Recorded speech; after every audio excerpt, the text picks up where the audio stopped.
ನಮಸ್ಕಾರ, ಕೆಎಂಎಂ ಕನ್ನಡ ಸುದ್ದಿವಾಹಿನಿಗೆ ಸ್ವಾಗತ. ನಾನು ಲಾವಣ್ಯ. ಮೊದಲಿಗೆ ಈಗ ಹೆಡ್ಲೈನ್ಸ್.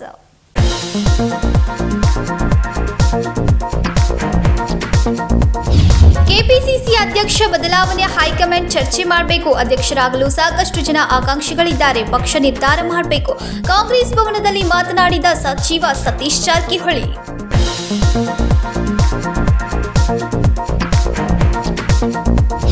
ಭಾರೀ ಮಳೆಯಿಂದಾಗಿ ಪಶ್ಚಿಮ ಘಟ್ಟಗಳಲ್ಲಿ ಉಂಟಾದ ಅವ್ಯವಸ್ಥೆ. ಪಶ್ಚಿಮ ಭಾರತದಲ್ಲಿ ಪ್ರವಾಸಿಗರನ್ನ ಬೆದರಿಸ್ತಾ ಇರುವ ತೀವ್ರ ಹವಾಮಾನ. ನೀರಿನಲ್ಲಿ ಕೊಚ್ಚಿ ಹೋಗ್ತಾ ಇರುವ ವಿಡಿಯೋ ವೈರಲ್.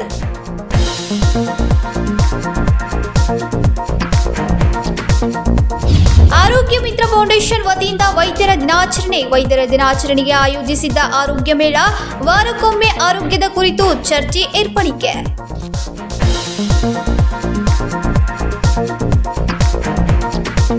ಕೆಪಿಸಿಸಿ ಅಧ್ಯಕ್ಷ ಬದಲಾವಣೆ ಕುರಿತು ಹೈಕಮಾಂಡ್ ಚರ್ಚೆ ಮಾಡಬೇಕು. ಅಧ್ಯಕ್ಷರಾಗಲು ಸಾಕಷ್ಟು ಜನ ಆಕಾಂಕ್ಷಿಗಳಿದ್ದಾರೆ ಎಂದು ಸಚಿವ ಸತೀಶ್ ಜಾರಕಿಹೊಳಿ ಸೋಮವಾರ ಕಾಂಗ್ರೆಸ್ ಭವನದಲ್ಲಿ ಸುದ್ದಿಗಾರರೊಂದಿಗೆ ಮಾತನಾಡಿದರು. ಕೆಪಿಸಿಸಿ ಅಧ್ಯಕ್ಷ ಬದಲಾವಣೆಯ ಕುರಿತು ಹೈಕಮಾಂಡ್ ಚರ್ಚೆ ಮಾಡಬೇಕು. ಅಧ್ಯಕ್ಷರಾಗಲು ಸಾಕಷ್ಟು ಜನ ಆಕಾಂಕ್ಷಿಗಳಿದ್ದಾರೆ. ಅಂತಿಮವಾಗಿ ಪಕ್ಷದ ನಿರ್ಧಾರ ಮಾಡಬೇಕು ಎಂದು ಜಿಲ್ಲಾ ಉಸ್ತುವಾರಿ ಸಚಿವ ಸತೀಶ್ ಜಾರಕಿಹೊಳಿ ಅವರು ಸೋಮವಾರ ಕಾಂಗ್ರೆಸ್ ಭವನದಲ್ಲಿ ಸುದ್ದಿಗಾರರೊಂದಿಗೆ ಮಾತನಾಡಿದರು. ಹೇಳಿಲ್ಲ.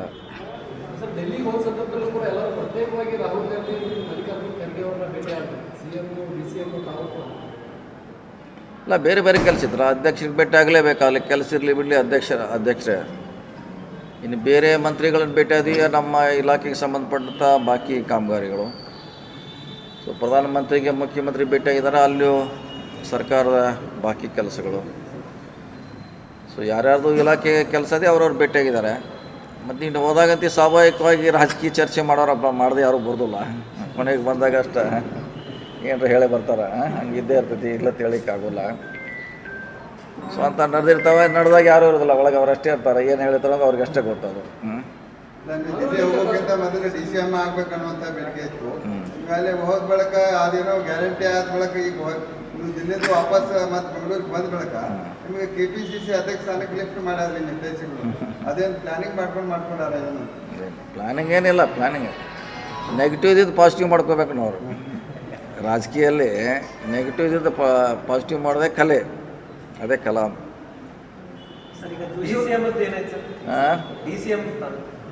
ಇಲ್ಲ, ಅದು ಪಕ್ಷದ ವೇದಿಕೆಯಲ್ಲಿ ಚರ್ಚೆ ಆಗಬೇಕಲ್ಲ. ಇದು ಈಗ ನಾವು ಹೇಳಿದ್ರೆ ಯಾರು ಹೇಳೋದಾಗಲ್ಲ. ಪಕ್ಷದ ವೇದಿಕೆಯಲ್ಲಿ ಒಂದು ಸರಿ ಅದಕ್ಕೆ ಚರ್ಚೆ ಆಗಬೇಕು.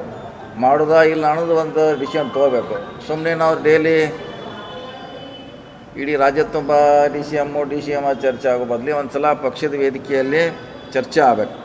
ಮಾಡಿದಾರ ಎಸ್, ಇಲ್ಲ ಮ್ಯಾಟ್ರ್ ಕ್ಲೋಸ್ ಅಂತ ಹೇಳಿದ್ರೆ ಅಲ್ಲಿ ಕ್ಲೋಸ್ ಆಗಬೇಕು. ಇಲ್ಲಾಂದ್ರೆ ಸುಮ್ಮನೆ ಡೈಲಿ ಕೆಲಸ ಬಿಟ್ಟು ಇಂಪಾರ್ಟೆಂಟ್ ಬಿಟ್ಟು ಬರೀ DCM ಅಧ್ಯಕ್ಷ ಅಂತ ವಿರೋಧ ಪಕ್ಷಕ್ಕೆ ಅದೇ ಒಂದು ಅಸ್ತ್ರ ಆಗಿದೆ.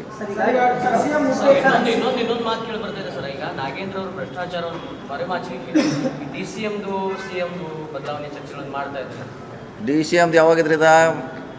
ಮುಂದೆ ಯಾವಾಗಿದ್ದಾರೆ ಅವಾದಿದ್ರಲ್ಲ, ಅದಕ್ಕೊಂದು ಏನು ಸಮುದ್ರ. CM ಬದಲಾವಣೆ ಎಲ್ಲಿದೆ? ಯಾರು ಹೇಳಿದ್ರು?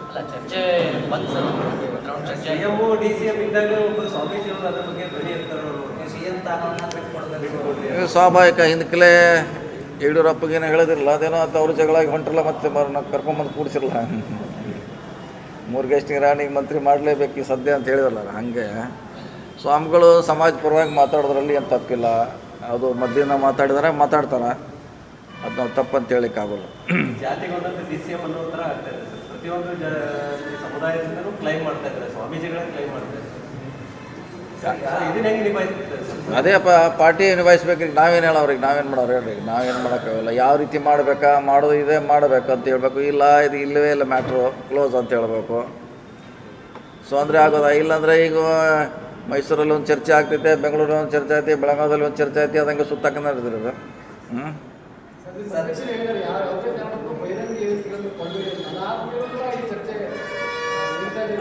ಯಾರು ಹೇಳ್ಯಾರ? ಎಲ್ಲಿ ನಮ್ಮ DCM ಆಗ್ತದೆ ಯಾರು ಹೇಳಿಲ್ಲ? ಯಾರು ಕ್ಲೇಮ್ ಮಾಡ್ಯಾರ? ಯಾರು ಮಾಡ್ಯಾರ? ಯಾರು ಮಾತಾಡಿಲ್ಲ. ನಾವು ಸುಮ್ಮನೆ ಇದೀವಿ. ಇನ್ನೊಂದು ಚರ್ಚೆ ಆಗ್ತದೆ ಸರ್, DCM ಹುದ್ದೆ ಅಂಬೋದೇ ಅಸಂವಿಧಾನಿಕ ಅಂತ. ಈ DCM ಹುದ್ದೆಗೆ ನಿಜವಾಗ್ಲೂ ಪವರ್ ಇರುತ್ತಾ ಸರ್? ಅದಕ್ಕೆ ಎಕ್ಸ್ಟ್ರಾ ಪವರ್ ಏನಿಲ್ಲ ಅದು ಏನಿಲ್ಲ, ಅದು ಮಂತ್ರಿ ಇದ್ದಂಗೆ.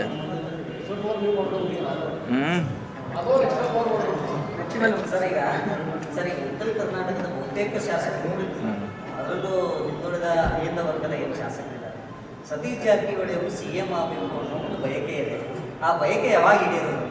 ಟೈಮ್ ಬರಬೇಕಲ್ಲ, ಅದು ಬಗ್ಗೆ ಕಾಯಬೇಕು, ನಾವು ಕಾಯಬೇಕು. ಟ್ರೈನ್ ಲೇಟ್ ಆಗಿದೆ ಅಂದರೆ ಅಲ್ಲೇ ಕುಂಡಬೇಕು, 6 ತಾಸು ಆಗ್ಬೋದು, 12 ತಾಸು ಆಗ್ಬೋದು.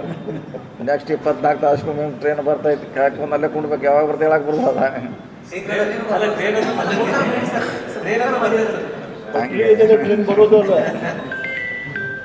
ಕಾಯ್ಬೇಕು. ಇದು ರಾಜಕೀಯದಲ್ಲಿ ಕಾಯುವುದೇ ದೊಡ್ಡ ಸಾಧನೆ. ಸರ್, ಇವಾಗ ಎಲ್ಲ ಕಾರ್ಯಕರ್ತರುಗಳಿಗೆ ನಿಗಮ ಮಂಡಳಿಗಳನ್ನು ಹಂಚಿಕೆ ಆಗ್ತದೆ. ಬರೀ ಸೌತ್ ಕರ್ನಾಟಕದಲ್ಲಿ ಮಾತ್ರ ಹಂಚಿಕೆ ಆಗ್ತದೆ. ಈ ಕಡೆ ಬೆಳಗಾವಿ ಆಗಿರ್ಬೋದು, ಉತ್ತರ ಕರ್ನಾಟಕ ಕಾರ್ಯಕರ್ತರಿಗೆ ಚುನಾವಣೆ ದೂರ ಇದೆ, ಪಕ್ಷ ಸಂಘಟನೆ ಮಾಡುವವರನ್ನ ಹೈಕಮಾಂಡ್ ತೀರ್ಮಾನ ಮಾಡಬೇಕು, ನಾವು ಮನವಿ ಕೊಟ್ಟಿಲ್ಲ ಎಂದು ಸುದ್ದಿಗಾರರ ಪ್ರಶ್ನೆಗೆ ಉತ್ತರಿಸಿದ್ರು. ದೆಹಲಿಯಲ್ಲಿ ಹೋದಾಗ ಬೇರೆ ಬೇರೆ ಇಲಾಖೆಯ ಕೇಂದ್ರ ಸಚಿವರಿಗೆ ಭೇಟಿಯಾಗಿ ಬಂದಿದ್ದೇವೆ. ಎಐಸಿಸಿ ಅಧ್ಯಕ್ಷರಿಗೆ ಭೇಟಿಯಾದಾಗ ರಾಜಕೀಯ ಮಾಡುವುದು ಸಹಜ, ಎಲ್ಲರೂ ಮಾಡಿಯೇ ಮಾಡ್ತಾರೆ ಎಂದ್ರು. ಸಂಕಲ್ಪ ಶಿಂದೆ, KMM ಕನ್ನಡ, ಬೆಳಗಾವಿ. ಮಹಾರಾಷ್ಟ್ರದಲ್ಲಿ ಹಿನ್ನೀರು ಹೆಚ್ಚಾದ ಹಿನ್ನೆಲೆ ಪುಣೆಯ ಲೋನಾವಾಳ ಬೂಶಿ ಡ್ಯಾಂ ಬಳಿ 5 ನೀರಿನಲ್ಲಿ ಕೊಚ್ಚಿ ಹೋದ ದುರಂತ ಘಟನೆ ನಡೆದಿದ್ದು, ಇದೀಗ ವಿಡಿಯೋ ವೈರಲ್ ಆಗಿದೆ. ಪಶ್ಚಿಮ ಘಟ್ಟಗಳಲ್ಲಿ ಸುರಿತಾ ಇರುವ ಧಾರಾಕಾರ ಮಳೆ ಪ್ರವಾಸಿಗರನ್ನ ಕೈಬೀಸಿ ಕರೀತಾ ಇದೆ. ಮಹಾರಾಷ್ಟ್ರದಲ್ಲಿ ನದಿಯ ಹಿನ್ನೀರು ಹೆಚ್ಚಾದ ಪರಿಣಾಮ ಪುಣೆಯ ಲೋನಾವಾಳ ಬೂಶಿ ಡ್ಯಾಂ ಬಳಿ 5 ನೀರಿನಲ್ಲಿ ಕೊಚ್ಚಿ ಹೋದ ದುರಂತ ಘಟನೆ ನಡೆದಿದೆ. ಒಂದೆಡೆ ಮಹಾರಾಷ್ಟ್ರ ಭಾಗದಲ್ಲಿ ಬಿಟ್ಟು ಬಿಡದೆ ಸುರಿತಾ ಇರುವ ಮಳೆ ಪ್ರವಾಸಿಗರು ಹುಚ್ಚಾಟ ಮಾಡಿ ತಮ್ಮ ಪ್ರಾಣವನ್ನೇ ಕಳೆದುಕೊಂಡಿದ್ದಾರೆ. ಒಂದೇ ಕುಟುಂಬದವರ 4 ಪುರುಷರು ಸೇರಿದಂತೆ ಓರ್ವ ಮಹಿಳೆ ನೀರಿನಲ್ಲಿ ಕೊಚ್ಚಿ ಹೋಗುತ್ತಿರುವ ವಿಡಿಯೋ ಸಿಕ್ಕಾಪಟ್ಟೆ ವೈರಲ್ ಆಗಿದೆ.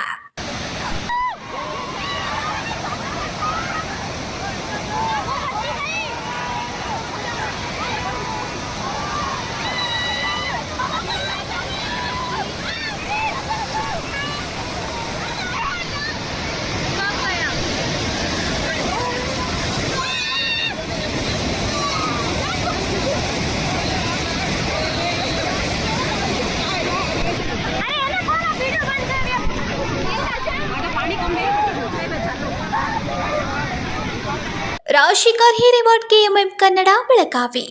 ಆರೋಗ್ಯ ಮಿತ್ರ ಫೌಂಡೇಶನ್ ವತಿಯಿಂದ ವೈದ್ಯರ ದಿನಾಚರಣೆಯಂದೇ ಆರೋಗ್ಯ ಮೇಳ ಹಮ್ಮಿಕೊಳ್ಳಲಾಗಿದೆ ಎಂದು ಡಾಕ್ಟರ್ ವರ್ಷಾ ಸಾಟೆ ಹೇಳಿದರು. ಆರೋಗ್ಯ ಮಿತ್ರ ಫೌಂಡೇಶನ್ನ ವತಿಯಿಂದ ವೈದ್ಯರ ದಿನಾಚರಣೆಯಿಂದಲೇ ಆರೋಗ್ಯ ಮೇಳವನ್ನು ಹಮ್ಮಿಕೊಂಡಿದ್ದು 78 ದಿನಗಳ ಚಾಲೆಂಜ್ ಅನ್ನು ಹಮ್ಮಿಕೊಳ್ಳಲಾಗಿದೆ ಎಂದು ಸೋಮವಾರ ಬೆಳಗಾವಿಯಲ್ಲಿ ಸುದ್ದಿಗೋಷ್ಠಿಯಲ್ಲಿ ಡಾಕ್ಟರ್ ವರ್ಷಾ ಸಾಟೆ ಹೇಳಿದರು.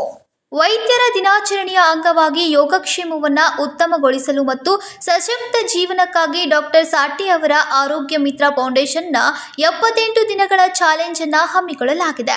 ಸೈಕ್ಲಿಂಗ್, ಓಟ, ವಾಕಿಂग ಸೇರಿದಂತೆ ವಾರಕ್ಕೊಮ್ಮೆ आरोग्याದ ಕುರಿತು स्पर्धेಯನ್ನು ನಡೆಸಲಾಗುವುದು ಎಂದರು. तर आपल्याला माहिती आहे की रोज आपण जे काय करतो ते आपल्याला जास्त अफेक्ट होतं रादर दॅन एक दिवस काहीतरी करण्यापेक्षा. सो आम्ही त्यांना प्रमोट त्या 78 डेज चॅलेंज जे ते आपल्या घरात नाही करू शकते त्यांनी आम्ही त्यांना मोटिवेट करू की तुम्ही रोज हेल्थ रिलेटेड 30 मिनिट्स काढा आपल्या रुटीन मधनं. तुम्ही त्यांना रीच कसं होणार? आयएमए थ्रू का तुमच्या थ्रू? आम्ही आमची पर्सनल वेबसाईट आहे, पर्सनल सोशल मीडिया पेजेस आहेत, टीम आहे जी त्यांना रीच आउट होते आहे आणि इंडियन मेडिकल असोसिएशन आणि डेंटल असोसिएशनच्या दोन्ही ब्रांचेस ते लोक टचमध्ये आहेत आणि वी आर एक्सपेक्टिंग की ते आम्हाला सपोर्ट करतील. Activities means what type of activities? How you track them? It is an app. We can track them through the app. They have to either cycle or run or walk, and based on how much they are walking, cycling or running, we can track them through the app and they'll get the points. And if they have out of 78 days, if they do it for 50 days, then they'll get some points, and based on that we will we will have a WhatsApp community which will be like we will be motivating them. It will be a fun kind, because always we also think about it that being healthy is boring also. That is what the notion we have, that being healthy is if I have to concentrate on the healthy lifestyle, it's going to be boring. I have to eat very sapak khayla pahije and I have to be on the toes. It's not like that. being consistent is a key here, and mostly all the doctors do it, but we are just giving them platform to show that how being healthy can be so simple. Challenge means it's a big thing. You are giving some tasks to them: cycling, running, walking, Yeah. and more. Either they have to, if they walk for 2 kilometers, they are going to get 1 point. If they run for 1 kilometer, they are going to get 1.5 point. Like that, there is a point system, and we will calculate all. There will be a leaderboard. Also, we are having the competition between the specialities. Who is the more healthier specialty? So we are trying to make it more fun for them. They are supposed to do it individually or Individually, they can do it at their home also. If at all, because of the rains, they are not able to go out. They can do it in their house, on the whatever. They can cycle at home and all those, and it will be tracked through our app. They have to use Download some tracking device. Yeah. The phone, you can download it on your phone, and if your phone is on you, you can track it. सध्या हे डॉक्टरांसाठी असतं. ವೈದ್ಯರು ತಮ್ಮ ಆರೋಗ್ಯದ ಬಗ್ಗೆ ಕುರಿತು ಗಮನ ಹರಿಸಬೇಕು. ರಕ್ತದಾನ ಶಿಬಿರ, ಹೃದಯದ ರಕ್ತನಾಳದ ಆರೋಗ್ಯದ ಕುರಿತು ಚರ್ಚೆ, ರೋಗಿಗಳ ಹೋಮ್ ಕೇರ್ ಮಾಹಿತಿ, ಇನ್ನುಳಿದ ಉಪಕ್ರಮಗಳು ನಡೆಯಲಿವೆ. ಈ 78 ದಿನಗಳಲ್ಲಿ ಭಾಗವಹಿಸುವವರು ಮತ್ತು ಕೊಡುಗೆದಾರರನ್ನ ಗುರುತಿಸಿ ಅವರಿಗೆ ಬಹುಮಾನವನ್ನು ವಿತರಿಸಲಾಗುವುದು. ಸೆಪ್ಟೆಂಬರ್ 29ರಂದು ತಿಲಕವಾಡಿಯಲ್ಲಿರುವ ಮಿಲೇನಿಯಂ ಗಾರ್ಡನ್ನಲ್ಲಿ ಆರೋಗ್ಯ ಮೇಳವನ್ನು ಏರ್ಪಡಿಸುವ ಮೂಲಕ 78 ದಿನಗಳ ಚಾಲೆಂಜ್ ಅನ್ನು ಮುಕ್ತಾಯಗೊಳಿಸಲಾಗುವುದು ಎಂದು ಮಾಹಿತಿ ನೀಡಿದರು. ವಿನೋದ್ ಕೋಲ್ಕಾರ್, KMM ಕನ್ನಡ, ಬೆಳಗಾವಿ. ಸಂವಿಧಾನದಲ್ಲಿ ಉಪಮುಖ್ಯಮಂತ್ರಿ ಸ್ಥಾನ ಸಂವಿಧಾನಕವಾಗಿ ಇಲ್ಲ, ಆದರೆ ಸಚಿವ, ಶಾಸಕರು ಉಪಮುಖ್ಯಮಂತ್ರಿ ಕೊಡುವಂತೆ ಹೇಳಿಕೆ ಕೊಡುತ್ತಾ ಇರುವುದು ಕಾನೂನು ಬಾಹಿರ ಎಂದು ಸಾಮಾಜಿಕ ಕಾರ್ಯಕರ್ತ ಭೀಮಪ್ಪ ಗಡಾದ್ ಹೇಳಿದರು. ಸಂವಿಧಾನದಲ್ಲಿ ಉಪಮುಖ್ಯಮಂತ್ರಿ ಸ್ಥಾನ ಸಂವಿಧಾನಕವಾಗಿ ಇಲ್ಲ, ಆದರೆ ಸಚಿವ, ಶಾಸಕರು ಉಪಮುಖ್ಯಮಂತ್ರಿ ಕೊಡುವಂತೆ ಹೇಳಿಕೆ ಕೊಡ್ತಾ ಇರುವುದು ಕಾನೂನು ಬಾಹಿರವಾಗಿದೆ ಎಂದು ಸಾಮಾಜಿಕ ಕಾರ್ಯಕರ್ತ ಭೀಮಪ್ಪ ಗಡಾದ್ ಹೇಳಿದರು. ಈ ಉಪಮುಖ್ಯಮಂತ್ರಿಗಳ ಹುದ್ದೆಗೆ ಸಂಬಂಧಿಸಿದಂತೆ ದಿನಾಲೂ ಮಾಧ್ಯಮಗಳಲ್ಲಿ ವರದಿ ಆಗ್ತಾ ಇದೆ. ಉಪಮುಖ್ಯಮಂತ್ರಿಗಳನ್ನ ಮಾಡ್ರಿ ಅಂತೇಳಿ ವಿಧಾನಸೌಧದಲ್ಲಿರ್ತಕ್ಕಂಥ ಅಧಿಕಾರಿಗಳು ಹೇಳ್ತಾರೆ, ಸಂವಿಧಾನದಲ್ಲಿ ಅನುಚ್ಛೇದ 163, 64ರಲ್ಲಿ ಉಪಮುಖ್ಯಮಂತ್ರಿಗಳ ಹುದ್ದೆಯ ಪ್ರಸ್ತಾಪ ಇರುವುದಿಲ್ಲ, ಇದು ಸಂಪ್ರದಾಯವಾಗಿ ನಡೆದು ಬಂದಿದೆ ಅಂಥೇಳಿ ವಿಧಾನಸೌಧದಲ್ಲಿದ್ದಂಥ ಅಧಿಕಾರಿಗಳು 4/2/2021 ಮಾಹಿತಿ ಕೊಡ್ತಾರೆ. ಮುಂದೆ ಏನಪ್ಪ ನಮ್ಮ ಪ್ರಶ್ನೆ, ಸಚಿವರುಗಳಿಗೆ ಈ ನಮ್ಮ ಸಚಿವರು ಸಂವಿಧಾನಬದ್ಧವಾಗಿ ಆಡಳಿತ ನಡೆಸ್ತಾರೆ ಅನ್ನೋದ್ರ ಬಗ್ಗೆ ನಾನು ಕೋರ್ಟ್ನಲ್ಲಿ ಒಂದು PIL ಹಾಕೊಂಡಿದ್ದೀನಿ. ಯಾಕಪ್ಪ ಅಂದ್ರೆ ಸಚಿವರಾಗಿ ಇವರೇನು ಪ್ರಮಾಣ ವಚನ ಸ್ವೀಕಾರ ಮಾಡ್ತಾರಂದ್ರೆ, ವಿಧಿದ್ವಾರ ಸ್ಥಾಪಿತವಾದ ಭಾರತದ ಸಂವಿಧಾನದ ವಿಷಯದಲ್ಲಿ ಶ್ರದ್ಧೆಯಿಂದಲೂ ನಿಷ್ಠೆಯಿಂದಲೂ ಕೂಡಿರುತ್ತೇನೆಂದು ನಾನು ಭಾರತದ ಪರಮಾಧಿಕಾರವನ್ನು ಮತ್ತು ಸಮಗ್ರತೆಯನ್ನು ಸಮರ್ಥಿಸುತ್ತೇನೆಂದು, ಈಗ ಕೈಗೊಳ್ಳಲಿರುವ ಕರ್ತವ್ಯವನ್ನು ಶ್ರದ್ಧಾಪೂರ್ವಕವಾಗಿ ನಿರ್ವಹಿಸುತ್ತೇನೆಂದು ಅಂತೇಳಿ ಸಂವಿಧಾನದ ಅನುಚ್ಛೇದ 3 ಪ್ರಕಾರ ಪ್ರಮಾಣ ವಚನ ಮಾಡ್ತಾರೋ. ಆದರೆ ಇವರು ಹೇಳಿಕೆಯನ್ನು ಕೊಡ್ತಾರೆ, ಸಂವಿಧಾನ ಆಶಯದ ವಿರೋಧವಾಗಿ ಹೇಳಿಕೆಯನ್ನು ಕೊಡ್ತಾರೆ. ಏನಪ್ಪ ಅಂದ್ರೆ ಉಪಮುಖ್ಯಮಂತ್ರಿಗಳ ಬಗ್ಗೆ ಸಂವಿಧಾನದಲ್ಲಿ ಎಲ್ಲಿಯೂ ಉಲ್ಲೇಖ ಇಲ್ಲ. ಆ ಸಂವಿಧಾನದ ಆಶಯದ ವಿರೋಧವಾಗಿ ಇವರೇನು ಮಾಡ್ತಿದ್ದಾರೆ ಅಂದ್ರೆ ಉಪಮುಖ್ಯಮಂತ್ರಿಗಳನ್ನ ನೇಮಕ ಮಾಡಿರಿ ಅಂತೇಳಿ ಇವರೇನು ಹೇಳಿಕೆ ಕೊಡ್ತಿದ್ದಾರಲ್ಲ, ಇದರಿಂದ ರಾಜ್ಯದ ಜನರಲ್ಲಿ ಒಂದು ಗೊಂದಲ ವಾತಾವರಣ ಉಂಟಾಗ್ತಾ ಇದೆ. ಇದು ಬಹುತೇಕ ಸರ್ಕಾರದ ಆಡಳಿತದ ಮೇಲೂ ಕೂಡ ಒಂದು ಪರಿಣಾಮ ಬೀರುವುದಲ್ಲದೆ ಸರ್ಕಾರವನ್ನು ಅಸ್ಥಿರಗೊಳಿಸ್ತಕ್ಕಂಥ ಕೆಲಸವನ್ನು ಮಾಡ್ತಾ ಇದೆ. ಆದ್ದರಿಂದ ಇವತ್ತಿನ ದಿವಸ ಇದು ನಮ್ಮ ಸರ್ಕಾರ ಕಾನೂನಾತ್ಮಕ ಅಂದರೆ ಸಂವಿಧಾನಬದ್ಧವಾಗಿ ನಡೀತಿದೆಯೋ ಅಥವಾ ಸಂಪ್ರದಾಯಬದ್ಧವಾಗಿ ನಡೀತಿದೆಯೋ ಅನ್ನೋದ್ರ ಬಗ್ಗೆ ಒಂದು ಕೋರ್ಟ್ನಲ್ಲಿ PIL ಹಾಕಲಿಕ್ಕೆ ಇವತ್ತು ನಾನು ಮಾನ್ಯ ಮುಖ್ಯಮಂತ್ರಿಗಳಾದ ಸಿದ್ದರಾಮಯ್ಯರವರಿಗೆ, ಉಪಮುಖ್ಯಮಂತ್ರಿಗಳಾದ DK ಶಿವಕುಮಾರ್ ಅವರಿಗೆ, ಗೃಹ ಮಂತ್ರಿಗಳಾದ G ಪರಮೇಶ್ವರ್ ಅವರಿಗೆ, ಕಾನೂನು ಸಂಸದೀಯ ಸಚಿವರಾದ HK ಪಾಟೀಲ್ರವರಿಗೆ, ಲೋಕೋಪಯೋಗಿ ಸಚಿವರಾದ ಸತೀಶ್ ಜಾರಕಿಹೊಳಿ ಅವರಿಗೆ ಹಾಗೂ ಮಾನ್ಯ ಸಹಕಾರಿ ಸಚಿವರಾದಂಥ KN ರಾಜಣ್ಣ ಅವರಿಗೆ ನಾನು ಪತ್ರಗಳನ್ನು ಬರೆದು ಈಗಾಗಲೇ ಮೇಲ್ ಮುಖಾಂತರ, ಪೋಸ್ಟ್ ಮುಖಾಂತರ ಕಳಿಸಿಕೊಟ್ಟಿದ್ದೀನಿ.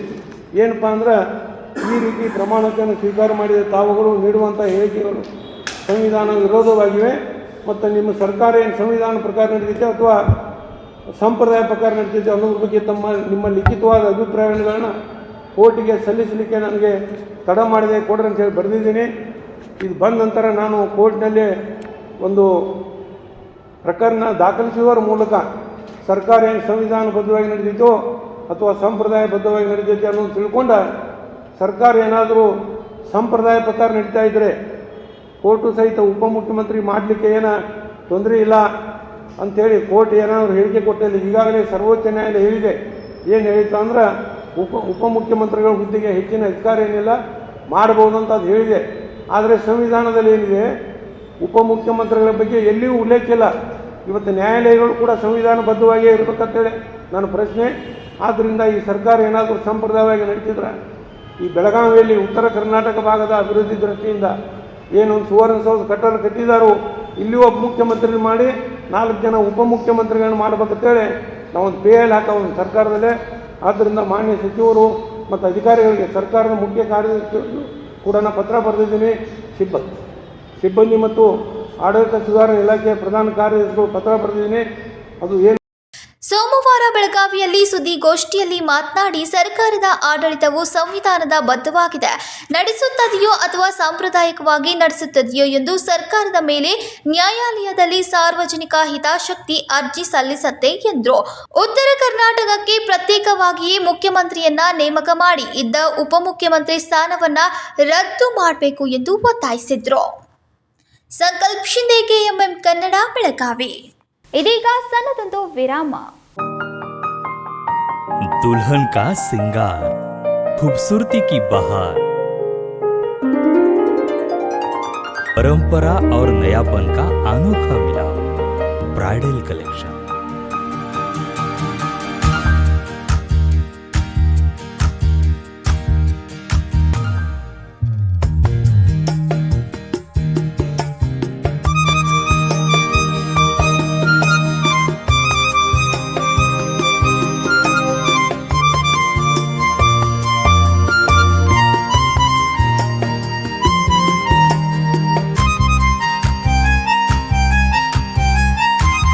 दुल्हन की खूबसूरती में 4 चांद लगाने वाली ब्राइडल कलेक्शन की विशाल रेंज।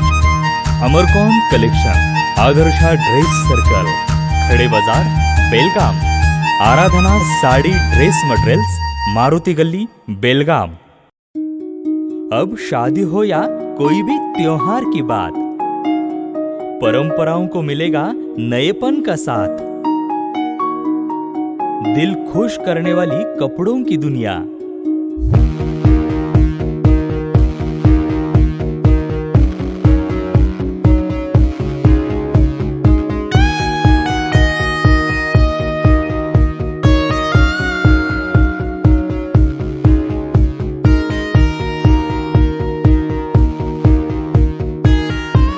पूरे परिवार के कपड़े खरीदो अब एक ही छत के नीचे।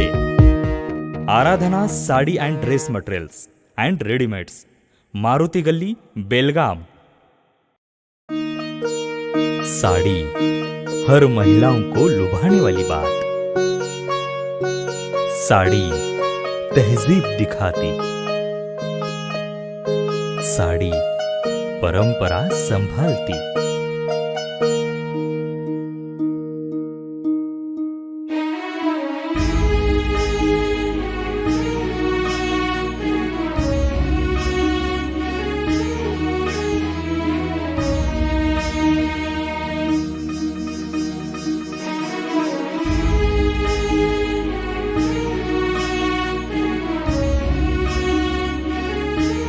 महिलाओं को खूबसूरती और निखारने वाली एक से बढ़कर एक साड़ियों का खजाना। Adarsha sari dress materials and readymades, Ramdev गली, बेलगाम। आराधना साड़ी ड्रेस मटेरियल्स, मारुति गली, बेलगाम। ವಿರಾಮದ ನಂತರ ನ್ಯೂಸ್ಗೆ ಸ್ವಾಗತ. ಮೃತಪಟ್ಟ ತಂದೆಯ ಅಂತ್ಯಕ್ರಿಯೆಯನ್ನ ಮಾಡಲು ಮುಂದಾಗಿದ್ದ ಶಹಾಪುರದ ಬಡ ಕುಟುಂಬದ ಯುವತಿಗೆ ಸಾಮಾಜಿಕ ಕಾರ್ಯಕರ್ತೆ ಮಾಧುರಿ ಜಾಧವ್ ಅಂತ್ಯ ಸಂಸ್ಕಾರಕ್ಕೆ ಸಹಾಯ ಮಾಡಿದ್ರು. ಶಹಾಪುರ ವಸತಿ ರಹಿತ ಕೇಂದ್ರದಲ್ಲಿ ಕಳೆದ 3-4 ವರ್ಷಗಳಿಂದ ವಾಸವಿದ್ದ ಸರ್ಜೇರಾವ್ ಶೀತೋಳೆ ಮೃತಪಟ್ಟಿದ್ದಾರೆ. ಇದನ್ನು ಅರ್ಥ ಮಾಡಿಕೊಂಡ ಮಗಳು ತನ್ನ ತಂದೆಯ ಅಂತ್ಯಕ್ರಿಯೆಯನ್ನು ಮಾಡಲು ನಿರ್ಧರಿಸಿದಳು. ಆದರೆ ಅಂತಿಮ ಸಂಸ್ಕಾರದ ಖರ್ಚು ಯಾರು ಪಾವತಿಸುತ್ತಾರೆ ಎಂಬ ಪ್ರಶ್ನೆ ಅವಳ ಮುಂದೆ ಉದ್ಭವಿಸಿತು. ದಿವಂಗತ ಸರ್ಜೇರಾವ್ ಶೀತೋಳೆ ಅವರಿಗೆ ಪತ್ನಿ ಮತ್ತು ಪುತ್ರಿ ಇದ್ದಾರೆ. ಸಂಸಾರದ ರಥವನ್ನು ಓಡಿಸುವಾಗ ಮಗಳಿಗೆ ಮದುವೆ ಮಾಡಿಸಿ ಗಂಡ ಹೆಂಡತಿ ಇಬ್ಬರು ಸೇರಿ ಸಂಸಾರದ ರಥವನ್ನು ಓಡಿಸತೊಡಗಿದರು. ಆದರೆ 60 ವರ್ಷಗಳ ನಂತರ ಕೂಲಿ ಕೆಲಸ ಮಾಡಲು ಕಷ್ಟವಾಯಿತು. ಸರ್ಜೇರಾವ್ ಅಂತಿಮವಾಗಿ ನಿರ್ಗತಿಕ ಕೇಂದ್ರದಲ್ಲಿ ಆಶ್ರಯ ಪಡೆದರು ಮತ್ತು 3-4 ವರ್ಷಗಳ ನಂತರ ನಿಧನರಾದರು. ಅವರ ಅಂತಿಮ ಸಂಸ್ಕಾರವನ್ನು ಯಾರು ಮಾಡುತ್ತಾರೆ ಎಂಬ ಪ್ರಶ್ನೆ ಉದ್ಭವಿಸಿದ್ದು, ತಕ್ಷಣವೇ ಸಾಮಾಜಿಕ ಕಾರ್ಯಕರ್ತೆ ಮಾಧುರಿ ಜಾಧವ್ ಅವರನ್ನು ಸಂಪರ್ಕಿಸಿ ಸರ್ಜೇರಾವ್ ಅವರ ಅಂತ್ಯಕ್ರಿಯೆಯನ್ನು ನೆರವೇರಿಸಲಾಯಿತು.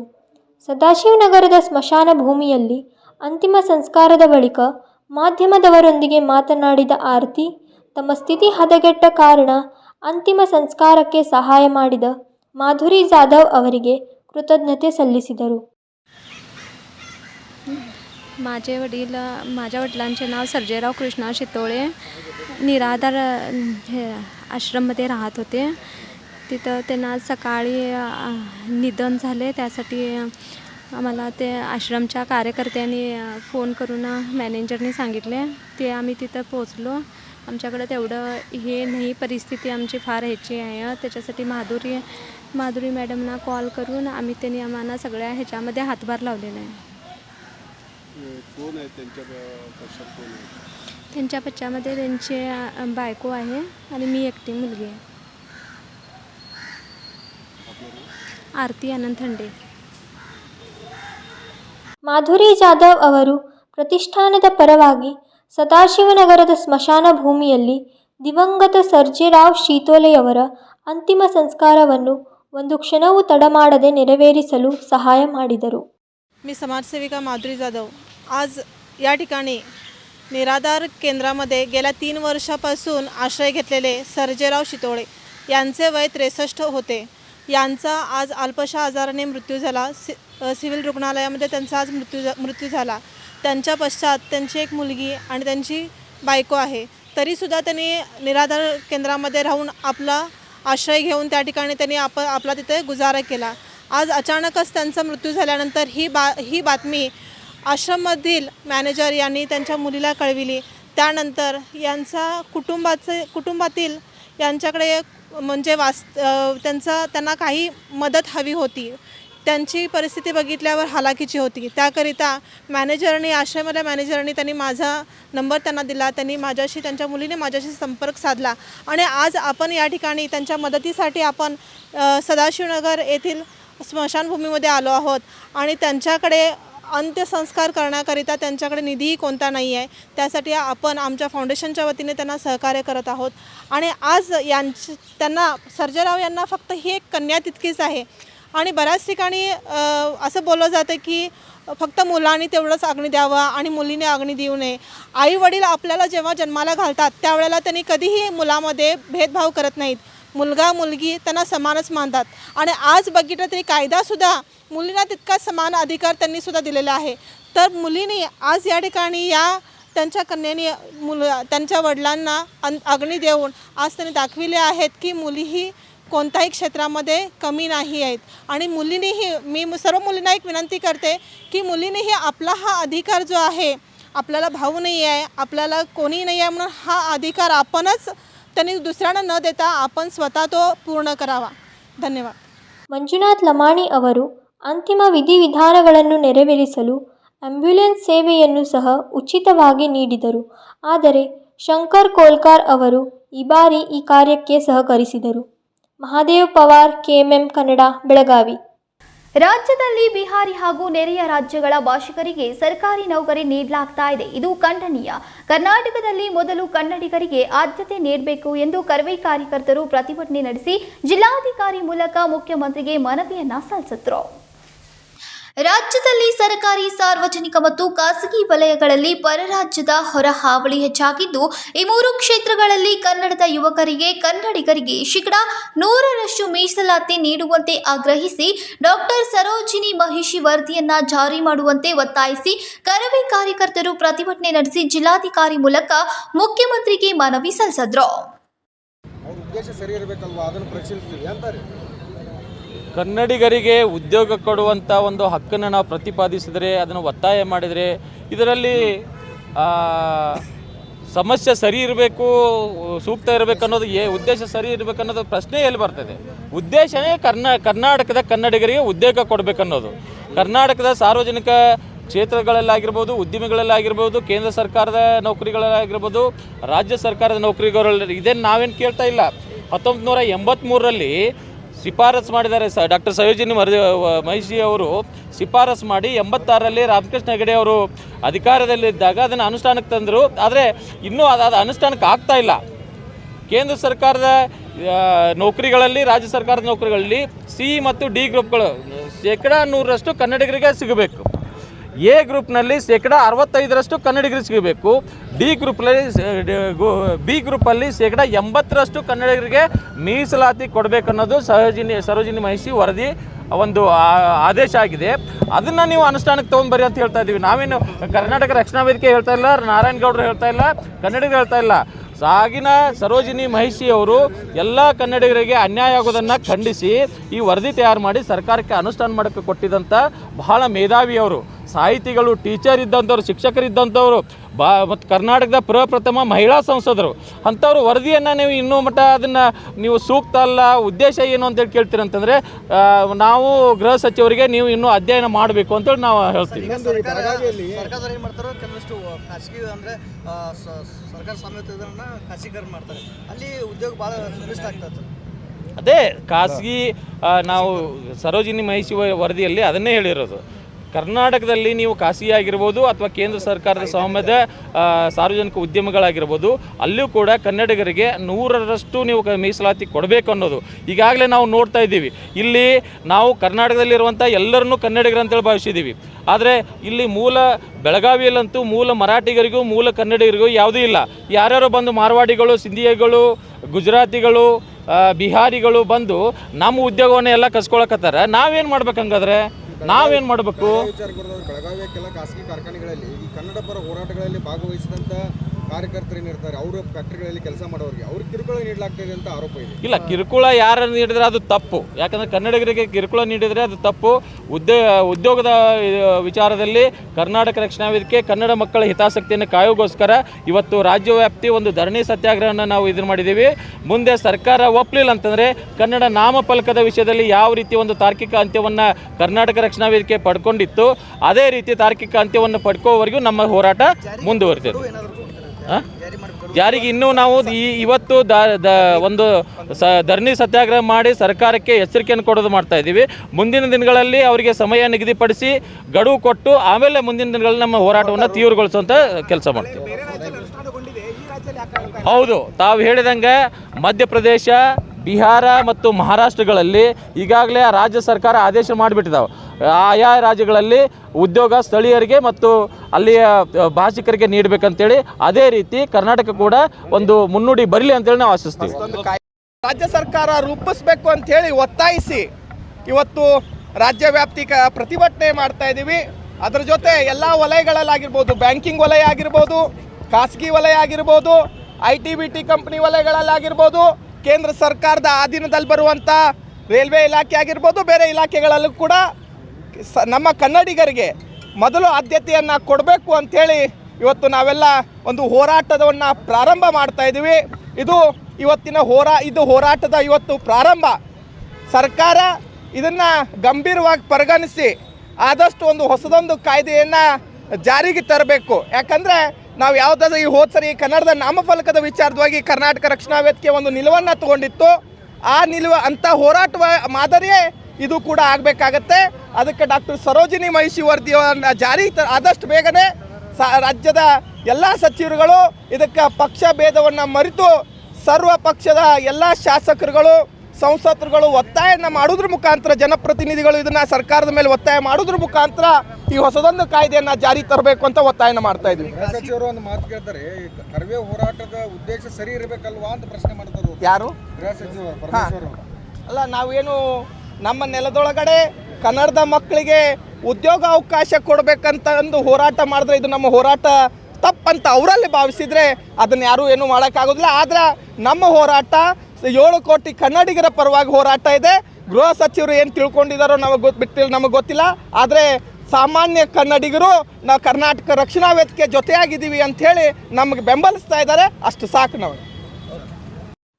ರಾಜ್ಯದಲ್ಲಿ ಬಿಹಾರಿ ಹಾಗೂ ನೆರೆಯ ರಾಜ್ಯಗಳ ಭಾಷಿಕರಿಗೆ ಸರ್ಕಾರಿ ನೌಕರಿ ನೀಡಲಾಗ್ತಾ ಇದೆ. ಇದು ಖಂಡನೀಯ. ಕರ್ನಾಟಕದಲ್ಲಿ ಮೊದಲು ಕನ್ನಡಿಗರಿಗೆ ಆದ್ಯತೆ ನೀಡಬೇಕು ಎಂದು ಆಗ್ರಹಿಸಿದ್ರು.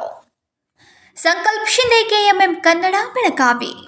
ಸಂಕೇಶ್ವರ ಪುರಸಭೆಯ ವ್ಯಾಪ್ತಿಯ ಪ್ರದೇಶವನ್ನು ಕರ್ನಾಟಕ ಸರ್ಕಾರದ ಅಧಿಸೂಚನೆಯಂತೆ ಟೌನ್ ಪ್ಲಾನಿಂಗ್ ಘೋಷಣೆ ಮಾಡಿರುವ ಕುರಿತು ಶಾಸಕ ನಿಖಿಲ್ ಕತ್ತಿ ಅವರ ಅಧ್ಯಕ್ಷತೆಯಲ್ಲಿ ಸರ್ವ ಸದಸ್ಯರ ಸಭೆ ಜರುಗಿತು. ಸಂಕೇಶ್ವರ್ ಪುರಸಭೆಯ ವ್ಯಾಪ್ತಿಯ ಪ್ರದೇಶವನ್ನು ಕರ್ನಾಟಕ ಸರ್ಕಾರದ ಅಧಿಸೂಚನೆಯಂತೆ ಟೌನ್ ಪ್ಲಾನಿಂಗ್ ಘೋಷಣೆ ಮಾಡಿರುವ ಕುರಿತು ಶಾಸಕ ನಿಖಿಲ್ ಕತ್ತಿ ಅವರ ಅಧ್ಯಕ್ಷತೆಯಲ್ಲಿ ಸರ್ವ ಸದಸ್ಯರ ಸಭೆ ಜರುಗಿತು. ಶಾಸಕ ನಿಖಿಲ್ ಕತ್ತಿ ಮಾತನಾಡಿ, ಪುರಸಭೆಯ ವ್ಯಾಪ್ತಿಯಲ್ಲಿ ಬರುವ 17.3 ಚದರ ಕಿಲೋಮೀಟರ್ ಪ್ರದೇಶವನ್ನು ಟೌನ್ ಪ್ಲಾನಿಂಗ್ ಪ್ರದೇಶವೆಂದು ಘೋಷಣೆಯಾಗಿದೆ. ಸಾರ್ವಜನಿಕರು ಯಾರಾದರೂ ತಮ್ಮ ಜಾಗೆಗಳನ್ನು ಎನ್ನೆ ಮಾಡಿಕೊಳ್ಳುವವರು ಹಾಗೂ ಕಟ್ಟಡದ ಪರ್ಮಿಷನ್ ಪಡೆದುಕೊಳ್ಳುವವರು ಬರುವ ಡಿಸೆಂಬರ್ ತಿಂಗಳ ಅಂತ್ಯದೊಳಗಾಗಿ ಅನುಮತಿಯನ್ನು ಪಡೆದುಕೊಳ್ಳಿ ಎಂದು ಮಾಹಿತಿ ನೀಡಿದರು. ಇನ್ನು ಸದಸ್ಯರು ಮಾತನಾಡಿ, ಡೆಂಗ್ಯೂದಂತಹ ಮಾರಕ ರೋಗಗಳು ಹರಡದಂತೆ ಮುಂಜಾಗ್ರತಾ ಕ್ರಮವಾಗಿ ಚರಂಡಿಗಳನ್ನು ಸ್ವಚ್ಛಗೊಳಿಸಿ ಸ್ಯಾನಿಟೈಸರ್ ಸಿಂಪಡಿಸುವ ಕಾರ್ಯ ಮಾಡಬೇಕು ಎಂದರು. ಇವತ್ತಿನ ಮೇನ್ ಇಶ್ಯೂ ನಮ್ಮ ಸಂಕೇಶ್ವರ್ ಪಟ್ಟಣ ಈಗಾಗಲೇ ಗೌರ್ಮೆಂಟ್ ಆರ್ಡರ್ ಮಾಡಿದ್ವಿ, ಇದಕ್ಕೆ ಟೌನ್ ಪ್ಲಾನಿಂಗ್ ಆಗಬೇಕು. ಟೌನ್ ಪ್ಲಾನಿಂಗ್ ಮಾಡಿಬಿಟ್ಟು CDP ಮಾಸ್ಟರ್ ಪ್ಲಾನ್ ರೆಡಿ ಮಾಡಬೇಕಂತ ಈಗಾಗಲೇ ಆದೇಶ ಆಗಿದೆ. ಅದಕ್ಕೆ ಕಮ್ಮಿ 2 ವರ್ಷ ಟೈಮ್ ಆಗ್ತದೆ. ಅದೇನು ಅವಕಾಶ ಕೊಟ್ಟು ಸಂಕೇಶ್ವರ್ ಪಟ್ಟಣದಲ್ಲಿರುವಂಥ ಎಲ್ಲ ನಗರವಾಸಿಗಳಿಗೆ 6 ತಿಂಗಳ ತನಕ ಯಾರು ತಮ್ಮ ಎಣ್ಣೆಗಳು ಮಾಡೋರು ಪರ್ಮಿಷನ್ ಈಗ ಹಾಕೋರಿ. ಯಾಕಂದ್ರೆ ಒನ್ಸ್ ದ ಪ್ರೊಸೀಜರ್ 2 ವರ್ಷ ಕಮ್ಮಿ ಈ ಪ್ಲಾನಿಂಗ್ ಹೋಗ್ತದೆ. ಅವಾಗ ನಿಮಗೆ ಎಣ್ಣೆ ಮಾಡೋಕೆ ಅವಕಾಶ ಇಲ್ಲ, ಮಾಡಕ್ಕೆ ಬರಂಗಿಲ್ಲ. ಎಣ್ಣೆ 31 ಡಿಸೆಂಬರ್ ತನಕ ಸಂಕೇಶ್ವರ ನಗರದಾಗ ಎಲ್ಲ ನಗರವಾಸಿಗಳಿಗೆ ವಿನಂತಿ ಐತಿ, ಯಾವುದೇ ಪ್ಲಾನಿಂಗ್ ಐತಿ ನಿಮ್ಮದು ಎಣ್ಣೆ ಮಾಡಿ ಮನೆ ಕಟ್ಕೊಳ್ಳೋದ್ರಿ ಬಿಲ್ಡಿಂಗ್ ಕಟ್ಟೋದ್ರಿ ಈಗ ಅಪ್ಲೈ ಮಾಡಿ ಇಮಿಡಿಯೇಟ್ ಆಗಿ ಮಾಡ್ಕೊಂಡು ತೋರಿ. ಯಾಕಂದ್ರೆ 2 ವರ್ಷ ತನಕ ಯಾವಾಗಿನ ಪ್ರೊಸೀಜರ್ ಚಾಲೂ ಇರ್ತದೆ. ಟೌನ್ ಪ್ಲಾನಿಂಗ್ ಮತ್ತು CDP ಮಾಸ್ಟರ್ ಪ್ಲಾನ್ ಡಿಸೈನ್ ಮಾಡೋದು 2 ವರ್ಷ ಮಿನಿಮಮ್ ಬೇಕು. आता सर मास्टर प्लॅनिंग थोडा सांगतात एल्लो कुठं करायचं त्यांचं सजेशन येते, मग ते मीटिंगमध्ये final. 3 square kilometre 17.3 square kilometre Sankeshwar पट्टणचं व्याप्ती.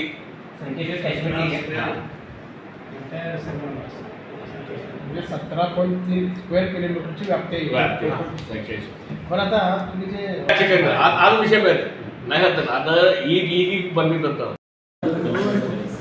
ಈಗಾಗಲೇ ಸ್ಪೆಷಲ್ ಡೆವಲಪ್ಮೆಂಟ್ ಸಲುವಾಗಿ ನಾವು ಸಂಕೇಶ್ವರ ಪಟ್ಟಣ ಸ್ಪೆಷಲ್ ಡೆವಲಪ್ಮೆಂಟ್ ಫಂಡ್ ಸಲುವಾಗಿ ಕೇಳಕ್ಕೆ ಈಗಾಗಲೇ ನಾವು ಮಿನಿಸ್ಟರ್ ಆಫೀಸ್ ಕಳಿಸ್ತಾ ಇದ್ದೀವಿ. ನಮ್ಮದು ಏನು ನಮ್ಮ ತಂದೆಯವರು ಉಮೇಶ್ ಕತ್ತಿಯವರು ಈ ಭಾಗದ ಶಾಸಕರಿದ್ದಾಗ 10 ಕೋಟಿ ನವರತ್ನ ಅಲ್ಲಿ ಅನುದಾನ ತಂದಿರು. 10 ಪೈಕಿ 7.5 ಕೋಟಿ ಇನ್ನೂ ಬರಬೇಕಾಗಿದೆ. ಅದೆಲ್ಲ 1,75,00,000 ರೂಪಾಯಿ ಸ್ಯಾಂಕ್ಷನ್ ಆಗಿದ್ದ ಅಮೌಂಟನ್ನು ವಿಡ್ರಾ ಮಾಡ್ಕೊಂಡು ಹೊಸ ಫಂಡ್ ಕೊಡೋದಂತ ಈ ಸರ್ಕಾರದಾಗ ತಾಕತ್ತಿಲ್ಲ, ಬರುವುದಿಲ್ಲ. ಅದಕ್ಕಾಗಿ ಮೊನ್ನೆ ಬೆಳಗ್ಗೆ ಮನೆಯಲ್ಲಿ ನಮ್ಮ ಚೀಫ್ ಆಫೀಸರ್ ಮತ್ತು ಗಣಾದವ್ರನ್ನ ಕರೆಸಿ ಡಿಸ್ಕಷನ್ ಮಾಡಿದಾಗ ಇದಕ್ಕೆ ಏನು ಸೊಲ್ಯೂಷನ್ ಹುಡ್ಕಾಡಬೇಕು. ಯಾಕಂದ್ರೆ 2 ದಿವಸ ಎಲ್ಲ ಕಾಂಟ್ರಾಕ್ಟ್ ಉದ್ರಿ 2 ದಿವಸ ಕೇಳೋ ಮುನ್ಸಿಪಾಲ್ಟಿದವರು ಕೈ ಕಟ್ಟೈತೆ, ಉದ್ರಿ 2 ದಿವಸ ಕೊಡೋ ಯಾರು. ಆ ನಿಟ್ಟಿನಲ್ಲಿ ನಾವು ಹಂಗೆ ಚರ್ಚೆ ಮಾಡೋದು ಮುಂದೆ ನಮ್ಮ ಭಾಗದಾಗ ಅಂದರೆ ನಮ್ಮ ಸಂಕೇಶ್ವರ ಪಟ್ಟಣದಲ್ಲಿ 4.5 ಕೋಟಿ ರೂಪಾಯಿ ನಮ್ಮ ಪ್ರಾಪರ್ಟಿ ಟ್ಯಾಕ್ಸ್ ಆಗಲಿ, ನೀರು ಬಾಕಿ ಆಗಲಿ, ಇಂಥವು ಇನ್ನೂ ಉಳಿದವು 4.5 ಕೋಟಿ ರೂಪಾಯಿ ಬರ್ತಕ್ಕಂಥ.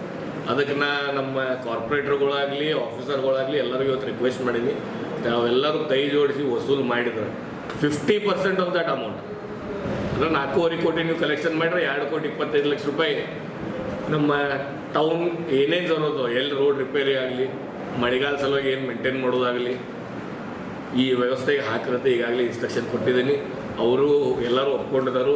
ಕಾರ್ಪೊರೇಟರ್ಗಳು ಎಲ್ಲರೂ ವಿನಂತಿ ಮಾಡ್ಕೊಂಡಾರೆ. ಇವತ್ತು ಆಫೀಸರ್ಗಳು ನೀವು ಯಾವಾಗ ಬರ್ತೀರಿ ಹೇಳ್ರಿ, ನಾವು ಬರ್ತೀವಿ ಕಲೆಕ್ಷನ್ ಮಾಡಿ ಮತ್ತೆ ಹೊಳ್ಳಿ ನಮ್ಮ ಟೌನ್ ಡೆವಲಪ್ಮೆಂಟಿಗೆ ನಾವು ಇನ್ವೆಸ್ಟ್ಮೆಂಟ್ ಮಾಡುವಂಥ ನಿರ್ಣಯ ತಗೊಂಡು. ಈ ವೇಳೆ ಸದಸ್ಯರಾದ ಅಮರ್ ನಲ್ವಡೆ, ಸಂಜಯ್ ಶಿರ್ಕೋಳಿ, ಅಜಿತ್ ಕರಜ್ಗಿ, ಪುರಸಭೆಯ ಮುಖ್ಯಾಧಿಕಾರಿ ಪ್ರಕಾಶ್ ಮಠದ್, ಅಭಿಯಂತರ ರವೀಂದ್ರ ಗಡಾದ್ ಉಪಸ್ಥಿತರಿದ್ದರು. ಸಚಿನ್ ಕಾಂಬ್ಳೆ, KMM ಕನ್ನಡ, ಸಂಕೇಶ್ವರ್. ಹಾಲಿನ ಬೆಲೆ ಏರಿಕೆ ಮಾಡಿರುವ ಸರ್ಕಾರದ ನಿರ್ಧಾರವನ್ನ ಖಂಡಿಸಿ ಸೋಮವಾರ ಬೆಳಗಾವಿಯ ಬಿಜೆಪಿ ಕಾರ್ಯಕರ್ತರು ಪ್ರತಿಭಟನೆ ನಡೆಸಿ ಜಿಲ್ಲಾಧಿಕಾರಿ ಮೂಲಕ ರಾಜ್ಯಪಾಲರಿಗೆ ಮನವಿಯನ್ನ ಸಲ್ಲಿಸಿದರು.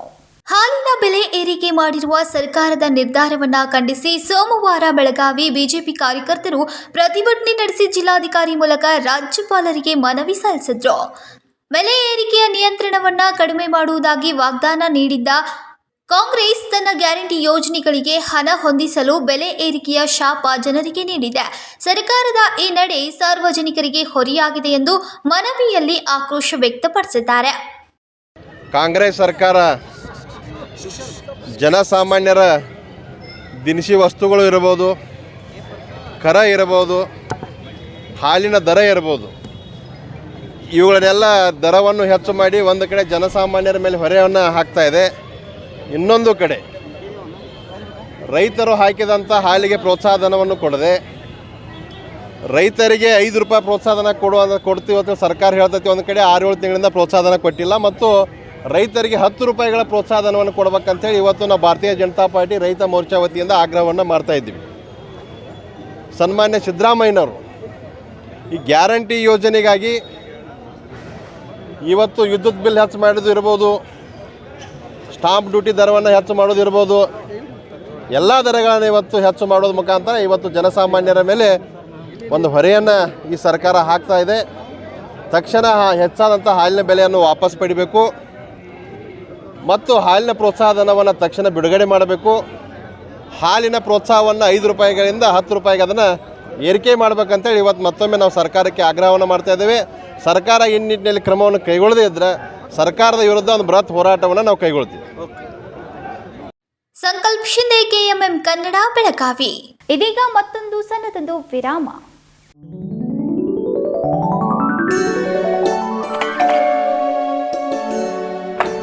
हाय, व्हाट अ प्रेजेंट सरप्राइज।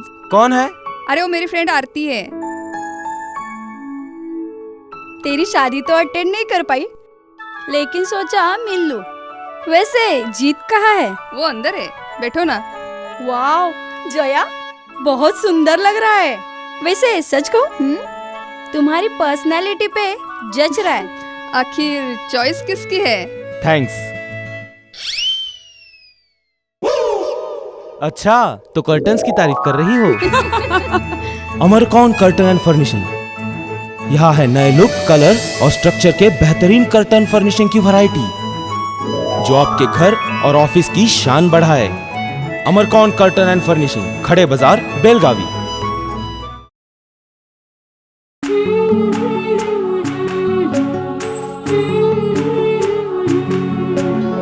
थोड़ी सी महकी, थोड़ी सी बहकी, रुत अनोखी है।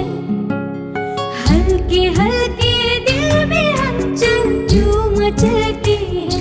ये कैसा है समा, ये प्यार सा एहसास है। ये किसकी पलकों में है तस्वीरें, कैसी नुमाइश है। आराधना, मारुति गली, बेलगाव। वस्त्रों का संगम, सुंदर सलोना, मन भाई आराधना।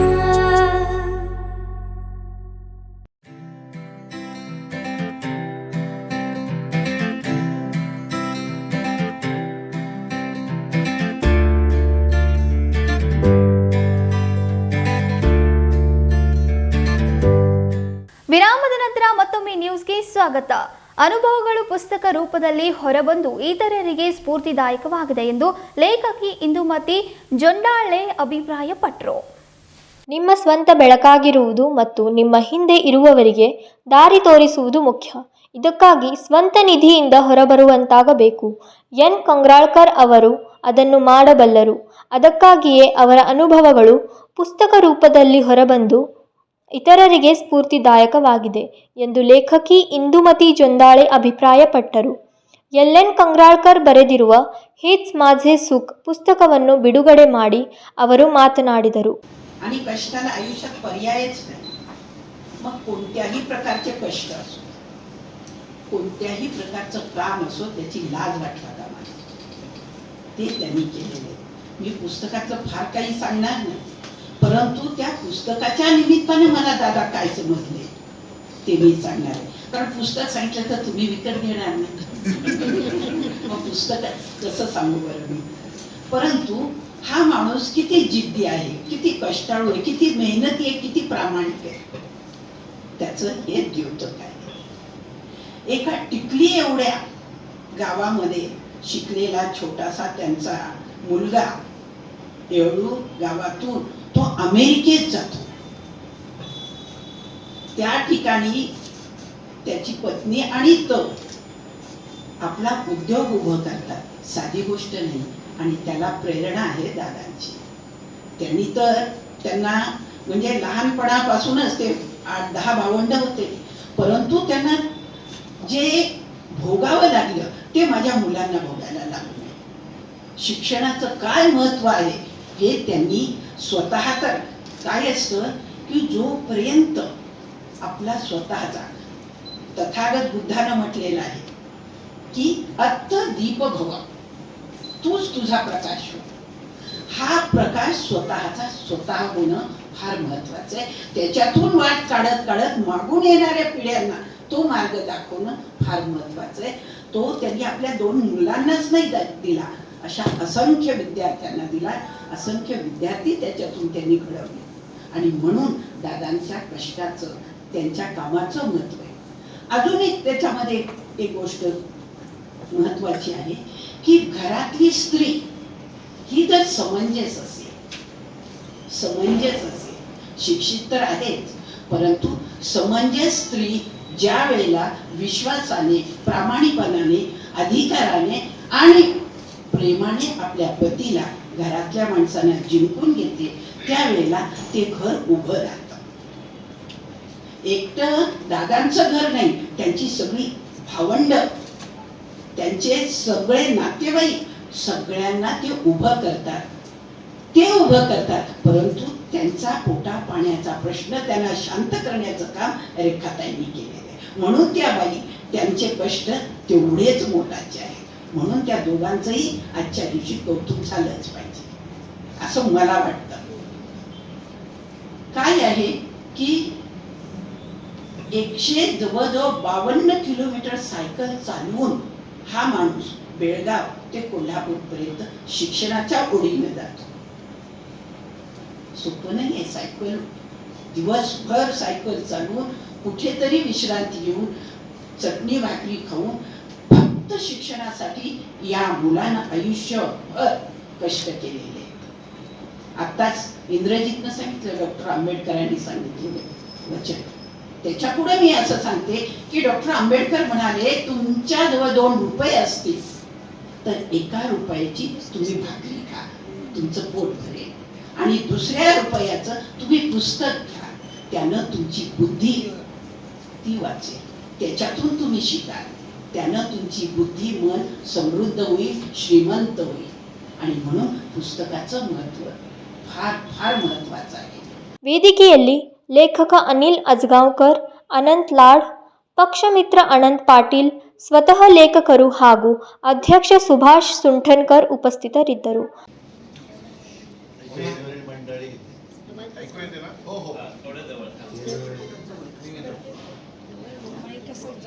सन्मानित मंडळी यांचा आम्ही आभारी आहे.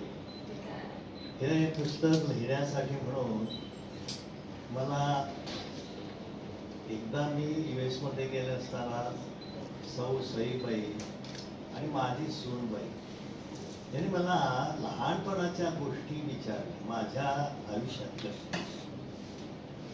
त्यावेळी त्यांना आश्चर्य वाटलं की एवढ्या कष्टातून, एवढ्या त्रासातून तुम्ही इथं झाला. मग त्या दोघांनी मला असं सांगितलं की या ठिकाणी हे जे तुमचे अनुभव आहेत सांगितलेले लिहा, त्याचा परिणाम सर्व जनतेला सुद्धा होईल, आम्हाला तर होणारच आहे. वेळ लागू दे, किती वेळ झाला तरी लिहा ते. आणि त्यांच्याप्रमाणेच बर बाबा, मी काय मोठा लेखक नाही, मला एवढा काय साहित्य नाही, माझा अनुभव एवढा का मोठा नाही म्हणून सांगितलं, ऐकलं नाही. त्यामध्ये माझे एक नाथ सजला ही आली आणि म्हणाला, दादा यू राईट, म्हणून त्याला कागद पेन आणतील. त्यानंतर मग ते सुरुवात केली. आता एवढं जर आग्रह असेल तर थोडं लिहावं. मग असा समजूत घालून मला पाठवले. मी आलो USA मध्ये आल्यानंतर असं काय सुरू झाला तो कोरोना, की घरातले लोक मला बाहेर सोडत नाही. का वय झालंय, नक्की काहीतरी त्रास होईल, मग याचा उपयोग काय करायचा म्हणून एक टेबल खुर्ची घेऊन बसलो आणि हे त्याच्यातून या पुस्तकाचा जन्म झाला. लिहिलं, लिहून ठेवलं आणि त्याला जी वेळ आली ती आज आली. वास्तविक मनुष्याला अशक्य असं काही नाही. आणि माझ्याही आयुष्यात मी जे एवढं खडतर जीवन जगलो आहे, गरिबीत जन्म झाला म्हणून मला लाज वाटली नाही. गरिबीत जरी जन्म झाला असला तरी कष्ट करायची मला जिद्द होती आणि त्या कष्टातून मला अनेक संधी मिळत गेल्या. अपमानित कोणी झालो नाही. लोक गरिबांना अपमानित करतात, सर्व करतात, पण तो अपमान गिळण्याची पण ताकद पाहिजे. ह्या गोष्टी मी लहानपणापासून अनेक मोठ्या थोरा मोठ्यांचे पुस्तक वाचून घेतलं आणि त्यांना पण असे खडतर जीवन आलंच होते. त्यांनी मला अशा काही गोष्टी त्या पुस्तकातून सांगितल्या. असं मला वाटतं की ते माझ्याशी बोलले, काहीतरी कर आणि तुझ्या मनात आहे ते काहीतरी कर. म्हणून मी सकाळ संध्याकाळ खुली काम करणार, सुट्टी असेल तर खुली काम करणार आणि त्याच्यातून मी पाहायला ते स्कूलची पुस्तकं वगैरे घेऊन मी आजपर्यंत या ठिकाणी शाळा वगैरे करून द्या. नंतर काय झालं की गरिबी असलो तर वास्तविक कपडे बिपडे मिळत नव्हते म्हणून मला स्टेजवर यायला द्यायचे नाही लोक. का सगळे कपडे फाटके. मग ती बोलायची संधी माझी अजूनही हुकली होती. आज मी बोलायला मग हे मी माझ्या मुलांना मात्र मी काय केलं तयार केलं. मुलगी बोलते, मुलगा बोलतो, सगळं काही त्यांच्याकडे दिलं आणि मी मात्र गप होतो. मला आज काही बोलतो मी. आपण गरीब असलो तर काय झालं, आपण काहीतरी करू शकतो, नक्कीच काहीतरी करू शकतो हे मला तर आज खात्री झाली. मी अजूनही करत असतो. आता आयुष्य हे जर आरोग्य संपत ठेवायचं असेल तर आमचा खरा डॉक्टर कोण असेल तर इंजेक्शन देतो तो नाही. आमचा खरा डॉक्टर एक्सरसाइज, जे व्यायाम. आम्हाला जसं अन्नाची जरूर असते, रोज खातो पितो, तसं रोज व्यायाम केला की तुमचे संपूर्ण अवयव फिट असतात आणि त्याच्यातूनच उत्साह निर्माण होतो. मी आज 85 रनिंग माझं आहे. मला असं वाटतं सकाळी पहिला उठल्याबरोबर काय तर माझं एक्सरसाइज. मला जे वाटतं ते बोलतो. बरं, सगळ्यांना ते एक्सरसाइज आवडेल नाही आवडेल काय, यासाठी म्हणून मी तुम्हाला एक विनंती करतो की आरोग्य हे सांभाळत असेल, औषध गोळ्यापेक्षाही एक्सरसाइज. आपल्याला मनुष्याला देव होता आला नाही पण दानव तरी होईल. निदान त्या देवाचे गुण आपल्या अंगी कसे येतील एवढा तरी आपण विचार करून आपलं जीवन पुढे सरकतो. खरोखर देव तुम्हाला सांगायचं म्हणजे जीवन हे फार सुंदर आहे, फार सुंदर आहे. ಆರಂಭದಲ್ಲಿ ದೀಪ ಬೆಳಗಿಸಲಾಯಿತು.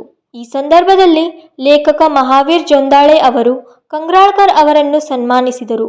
ಅತಿಥಿಗಳನ್ನು ವಿವೇಕ ಕಂಗ್ರಾಳ್ಕರ್, ವಿದ್ಯಾ ತೋಪಿನಕಟ್ಟಿ, ರೇಖಾ ಕಂಗ್ರಾಳ್ಕರ್ ಸನ್ಮಾನಿಸಿದರು. ಶಬ್ದಶಿವರದ ಪ್ರಕಾಶರಾದ ಇಂದ್ರಜಿತ್ ಫುಲೆ ಅವರಿಂದ ನಿರೂಪಣೆ ಮಾಡಲಾಯಿತು. ವಿದ್ಯಾ ತೋಪಿನಕಟ್ಟಿ ವಂದಿಸಿದರು. ಮಹಾದೇವ್ ಪವಾರ್, ಕೆಎಂಎಂ ಕನ್ನಡ, ಬೆಳಗಾವಿ. ಸರ್ಕಾರಿ ಶಾಲೆಗಳು ಹಾಗೂ ಶಿಕ್ಷಕರು ಪರಿವರ್ತನೆಯಾಗಬೇಕು ಅಂದಾಗ ಮಾತ್ರ ಶಿಕ್ಷಣದ ಮಟ್ಟ ಸುಧಾರಿಸುತ್ತೆ ಎಂದು ಪರಿಷತ್ ಸದಸ್ಯ ಸಾಬಣ್ಣ ತಳವಾರ್ ಅಭಿಪ್ರಾಯಪಟ್ಟರು. ಬೆಳಗಾವಿಯ ಕನ್ನಡ ಸಾಹಿತ್ಯ ಭವನದಲ್ಲಿ ಕರ್ನಾಟಕ ಶಿಕ್ಷಕರ ಸಂಘಗಳ ಪರಿಷತ್ತು, ಧಾರವಾಡ ಬೆಳಗಾವಿ ಜಿಲ್ಲಾ ಘಟಕ ಮತ್ತು ಕರ್ನಾಟಕ ರಾಜ್ಯ ಸರ್ಕಾರಿ ನೌಕರರ ಕ್ಷೇಮಾಭಿವೃದ್ಧಿ ಸಂಘದ ಸಂಯುಕ್ತಾಶ್ರಯದಲ್ಲಿ ಹಮ್ಮಿಕೊಂಡಿದ್ದ ಶೈಕ್ಷಣಿಕ ಬಲವರ್ಧನೆ ವರ್ಷ 2024-25 ಕುರಿತಾದ ಉಪನ್ಯಾಸ ಕಾರ್ಯಕ್ರಮದಲ್ಲಿ ವಿಧಾನ ಪರಿಷತ್ ಸದಸ್ಯ ಸಾಬಣ್ಣ ತಳವಾರ್ ಮಾತನಾಡಿದರು. ಶಿಕ್ಷಣ ಕ್ಷೇತ್ರದ ಪ್ರಗತಿಯು ಕುಂಠಿತಗೊಳ್ಳದಂತೆ ಪರಿವರ್ತನೆ ಮಾಡುವುದು ಅವಶ್ಯಕವಾಗಿದೆ ಎಂದು ಹೇಳಿದರು.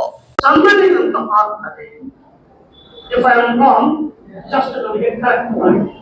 ಸಂಘಟನೆ ಬಲವರ್ತನೆ ಯಾವಾಗ ಮಾಡ್ಬೇಕಾಗ್ತಂದ್ರೆ ಶಿಕ್ಷಣವು ಅಲ್ಲಿ ಶಿಕ್ಷಣ ಕ್ಷೇತ್ರವು ಅದು ಕುಂಠಿತಗೊಂಡಾಗ, ಶಿಕ್ಷಣ ಕ್ಷೇತ್ರವು ಅದು ವೀಕ್ ಆಗಿದೆ ಅಂತೀವಲ್ಲ, ಆಗ ಬಲವರ್ತನೆ ಮಾಡತಕ್ಕಂಥ ಸಂದರ್ಭ ಬರುತ್ತದೆ.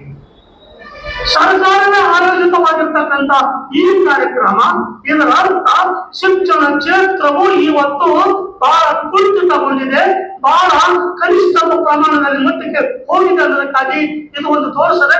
ಇದರ ಬಲವರ್ತನೆಗಾಗಿ, ವಿಶೇಷವಾಗಿ ಸರ್ಕಾರಿ ಶಾಲೆಗಳ ಬಲವರ್ತನೆಗಾಗಿ ಒಂದು ಕಾಲ ಇತ್ತು. ಸರ್ಕಾರಿ ಶಾಲೆಗಳಲ್ಲಿ ಓದುವುದಂದ್ರೆ ಇವತ್ತಿನವರೆಗೂ ಸಹ ಸರ್ಕಾರಿ ಶಾಲೆಗಳಲ್ಲಿ ಓದುವುದೇ ಒಂದು ಅವಕಾಶ ಅಂತ ನಾವು ನೋಡ್ತಾ ಇದ್ದೀವಿ. ಆದರೆ ಇವತ್ತು ಪಾಲಕರನ್ನು ಒಳಗೊಂಡು ಸರ್ಕಾರಿ ಶಾಲೆಗಳಿಗೆ ಓದುವುದು ಕಳಿಸುವುದು ಅಂದರೆ ಅದು ಒಂದು ಪನಿಷ್ಮೆಂಟ್ ಅಂತ ತಿಳ್ಕೊಳ್ತಾರೆ. ಲಾಸ್ಟ್ ಚಾಯ್ಸ್ ಸರ್ಕಾರಿ ಶಾಲೆಗಳಂದ್ರೆ ಲಾಸ್ಟ್ ಚಾಯ್ಸ್ ಅಂತ ತಿಳ್ಕೊಳ್ತಾರೆ. ನಾನು ಸರ್ಕಾರಿ ಶಾಲೆಯಲ್ಲಿ ಓದ್ತು 1981ರಲ್ಲಿ SLCಯಲ್ಲಿ 3 ಜನ SLC ಪಾಸ್ ಆಗಿದ್ರು. 100 ಜನ ನಮ್ಮ ಶಾಲೆ, ಆ 3 ಜನ ಥರ್ಡ್ ಕ್ಲಾಸ್ ಪಾಸ್ ಆಗಿದ್ರು. ಆ 3 ಥರ್ಡ್ ಕ್ಲಾಸ್ ಅಲ್ಲಿ ನಾನು ಥರ್ಡ್ ಕ್ಲಾಸು 45% ಅದೇ 45% ತಗೊಂಡಿರ್ತಕ್ಕಂಥ ಸರ್ಕಾರಿ ಶಾಲೆಯಲ್ಲಿ ಓದಿರ್ತಕ್ಕಂಥ ಒಬ್ಬ ವಿದ್ಯಾರ್ಥಿ ವಿಶ್ವವಿದ್ಯಾಲಯದಲ್ಲಿ ಚಿನ್ನದ ಪದಕ ಫಸ್ಟ್ ರ್ಯಾಂಕ್ ಬಂದು ಗೋಲ್ಡ್ ಮೆಡಲ್ ತಗೋತಾನೆ. ಗವರ್ನರ್ ಇಂದ ಚಿನ್ನದ ಪದಕ ಹಾಕೊಳ್ತಾನೆ. ಮತ್ತೆ ಅದೇ ಗೌರವವನ್ನು ಗವರ್ನರ್ ಮುಖಾಂತರ ಶಿಕ್ಷಣ ಕ್ಷೇತ್ರದಲ್ಲಿ ಒಂದೇ ಇರುತ್ತದೆ. ಶಿಕ್ಷಣ ಕ್ಷೇತ್ರಕ್ಕೆ ಒಂದೇ ನಾಮನಿರ್ದೇಶನ, ನಾಮಿನೇಟೆಡ್ ವಿಧಾನ ಪರಿಷತ್ಗೆ ಹೋಗ್ತಾನೆ. ಅದೇ ಸರ್ಕಾರಿ ಶಾಲೆ ಓದಿರ್ತಕ್ಕಂಥ ಇವತ್ತು IAS KS ಆಫೀಸರ್ ವಿಶ್ವವಿದ್ಯಾಲಯದಲ್ಲಿ ಕೆಲಸ ಮಾಡತಕ್ಕಂಥ ಹುಡುಗರ ಪ್ರಾಧ್ಯಾಪಕರು ಕೇಳ್ಕೊಳ್ಳಿ, ಅವರು ಓದಿದ್ದು ಸರ್ಕಾರಿ ಶಾಲೆಗಳಲ್ಲಿ ಓದಿರ್ತಾರೆ. ನಮ್ಮಲ್ಲಿ ಎಲ್ಲ ಶಿಕ್ಷಕರ ಕೈಯಲ್ಲಿ ಓದಿರ್ತಾರೆ. ನಾನು ಬೆಳಗಾವಿಯಲ್ಲಿ ಇದ್ದಾಗ, ಬೆಳಗಾವಿ ಅಧಿವೇಶನ ನಡೀತಿರ್ಬೇಕಾದಾಗ, ಈ ಹಿಂದಿನ ವರ್ಷ ಅಲ್ಲ ಅದಕ್ಕಿಂತ ಹಿಂದಿನ ವರ್ಷದಲ್ಲಿ ಒಂದು ವಿಷಯ ತಿಳ್ಕೊಂಡಿದ್ದೆ. ಏನು ವಿಷಯ ತಿಳ್ಕೊಂಡಿದ್ದೆ ಅಂದ್ರೆ, BO ಆಫೀಸ್ಗಳಿಗೆ ಹೋದಾಗ ಶಿಕ್ಷಕರಿಗೆ BOಗಳು ಮತ್ತು BOಗಳ ಕಚೇರಿಗಳಲ್ಲಿ ಕೆಲಸ ನಾನು ನೇರವಾಗಿ ಮಾತಾಡ್ತಾ ಇದ್ದೀನಿ. ಕೆಲವರು BOಗಳ DDPML ಏಜೆಂಟರು ಸಹ ಇಲ್ಲಿದ್ದಾರೆ, ಅದು ನನಗೆ ಗೊತ್ತಿದೆ. ಅವರಿಗೆ ಬಹುಪರ ಅಂತಕ್ಕಂಥದ್ದೇ ನಾವು ದೊಡ್ಡ ಸಾಧನೆ ಅಂತ ನಾವು ತಿಳ್ಕೊಂಡಿದ್ದೇವೆ ಅಂತವ್ರ ಬಗ್ಗೆ ನಾನು ಹೇಳ್ತೀನಿ. ನೇರವಾಗಿ ಶಿಕ್ಷಣ ಪಾಠ ಮಾಡ್ತಕ್ಕಂಥ ಶಿಕ್ಷಕರ ಕುರಿತು ಮಾತಾಡ್ತೇನೆ. ಅವರು BO ಆಫೀಸ್ಗಳಿಗೆ ಹೋದಾಗ ಟೇಬಲ್ ಮೇಲೆ ಕಾಲಿಟ್ಟು ಅಥವಾ ಟೇಬಲ್ ಎದುರುಗಡೆ ಶಿಕ್ಷಕರನ್ನು ನಿಲ್ಲಿಸಿ ಅಲ್ಲಿರ್ತಕ್ಕಂಥ BO ಮತ್ತು ಕ್ಲರ್ಕ್ಗಳು ಮಾತನಾಡ್ತಾರೆ. ಇದು ಯಾವ ರೀತಿಯಾಗಿರ್ತಕ್ಕಂಥ BOಗಳು ಮತ್ತು ಅವರ ಸಿಬ್ಬಂದಿ ಮತ್ತು ಶಿಕ್ಷಕರಿಗೆ ಕೊಡ್ತಕ್ಕಂಥ ಯಾವ ರೀತಿಯಾಗಿರ್ತಕ್ಕಂಥ ಗೌರವ ಅಂತ ನಾನು ಕೇಳಿದ್ದೆ. ಅದು ಬಹಳ ವೈರಲ್ ಆಗಿತ್ತು, ನಮ್ಮ ಸುರಕ್ಷರಿಗೆ ಗೊತ್ತಿರಬೇಕು ವಿಷಯ. ನಾನು ಹೇಳಿದೆ, ಅದೇ ಶಿಕ್ಷಕರ ಕೈಯಲ್ಲಿ ಇವರು ಓದಿರ್ತಾರೆ. ನಮಗೆ ಇನ್ಕ್ರಿಮೆಂಟ್ ಬಂದಿಲ್ಲ, ನಮಗೆ ಪ್ರಮೋಷನ್ ಸಿಕ್ಕಿಲ್ಲ, ಪೆನ್ಷನ್ ಸಿಕ್ಕಿಲ್ಲ, ಯಾವುದೋ ಒಂದು ಶಿಕ್ಷಕರ ಕಾರಣಗಳಿಗಾಗಿ ನಮ್ಮ ಶಿಕ್ಷಕರು ಆ ಕಚೇರಿಗಳಿಗೆ ಹೋಗ್ತಾರೆ. ನಾನು ನನ್ನ ಪ್ರಿನ್ಸಿಪಲ್ ಸೆಕ್ರೆಟರಿಗೆ ಬಹಳ ಗಂಭೀರವಾಗಿ ಅದೇನು ಜಗಳ ಮಾಡೋ ರೀತಿಯಲ್ಲಿ ಮಾತಾಡ್ತೀವಿ. ಯಾವ ರೀತಿ ಅಂದ್ರೆ, BOಗಳು ನಮ್ಮ ಶಿಕ್ಷಕರು ರಿಟೈರ್ಮೆಂಟ್ ಆದಾಗ ಅವರಿಗೆ ಕೊಡಬೇಕಾಗಿರ್ತಕ್ಕಂಥ ಆರ್ಡರ್ ಲೀವ್ ಗಳಿಗೆ ರಜೆ ಬರುತ್ತವಲ್ಲ, ಅದು ಕೊಡಬೇಕಾದ್ರೂ ಸಹಿತ ಹಣ ಕೇಳ್ತಾರೆ. ಯಾರೇ ಸರ್ ಅವರನ್ನು ಲಿಸ್ಟ್ ಪಟ್ಟ ನಾನು ಅವ್ರಿಗೆ ಸಸ್ಪೆಂಡ್ ಮಾಡ್ತೀನಿ. ಯಾರು ಪ್ರಿನ್ಸಿಪಲ್ ಶಿಕ್ಷಣ ಕ್ಷೇತ್ರ ಈ ರೀತಿಯಾಗಿ ನಮ್ಮ ಶಿಕ್ಷಕರು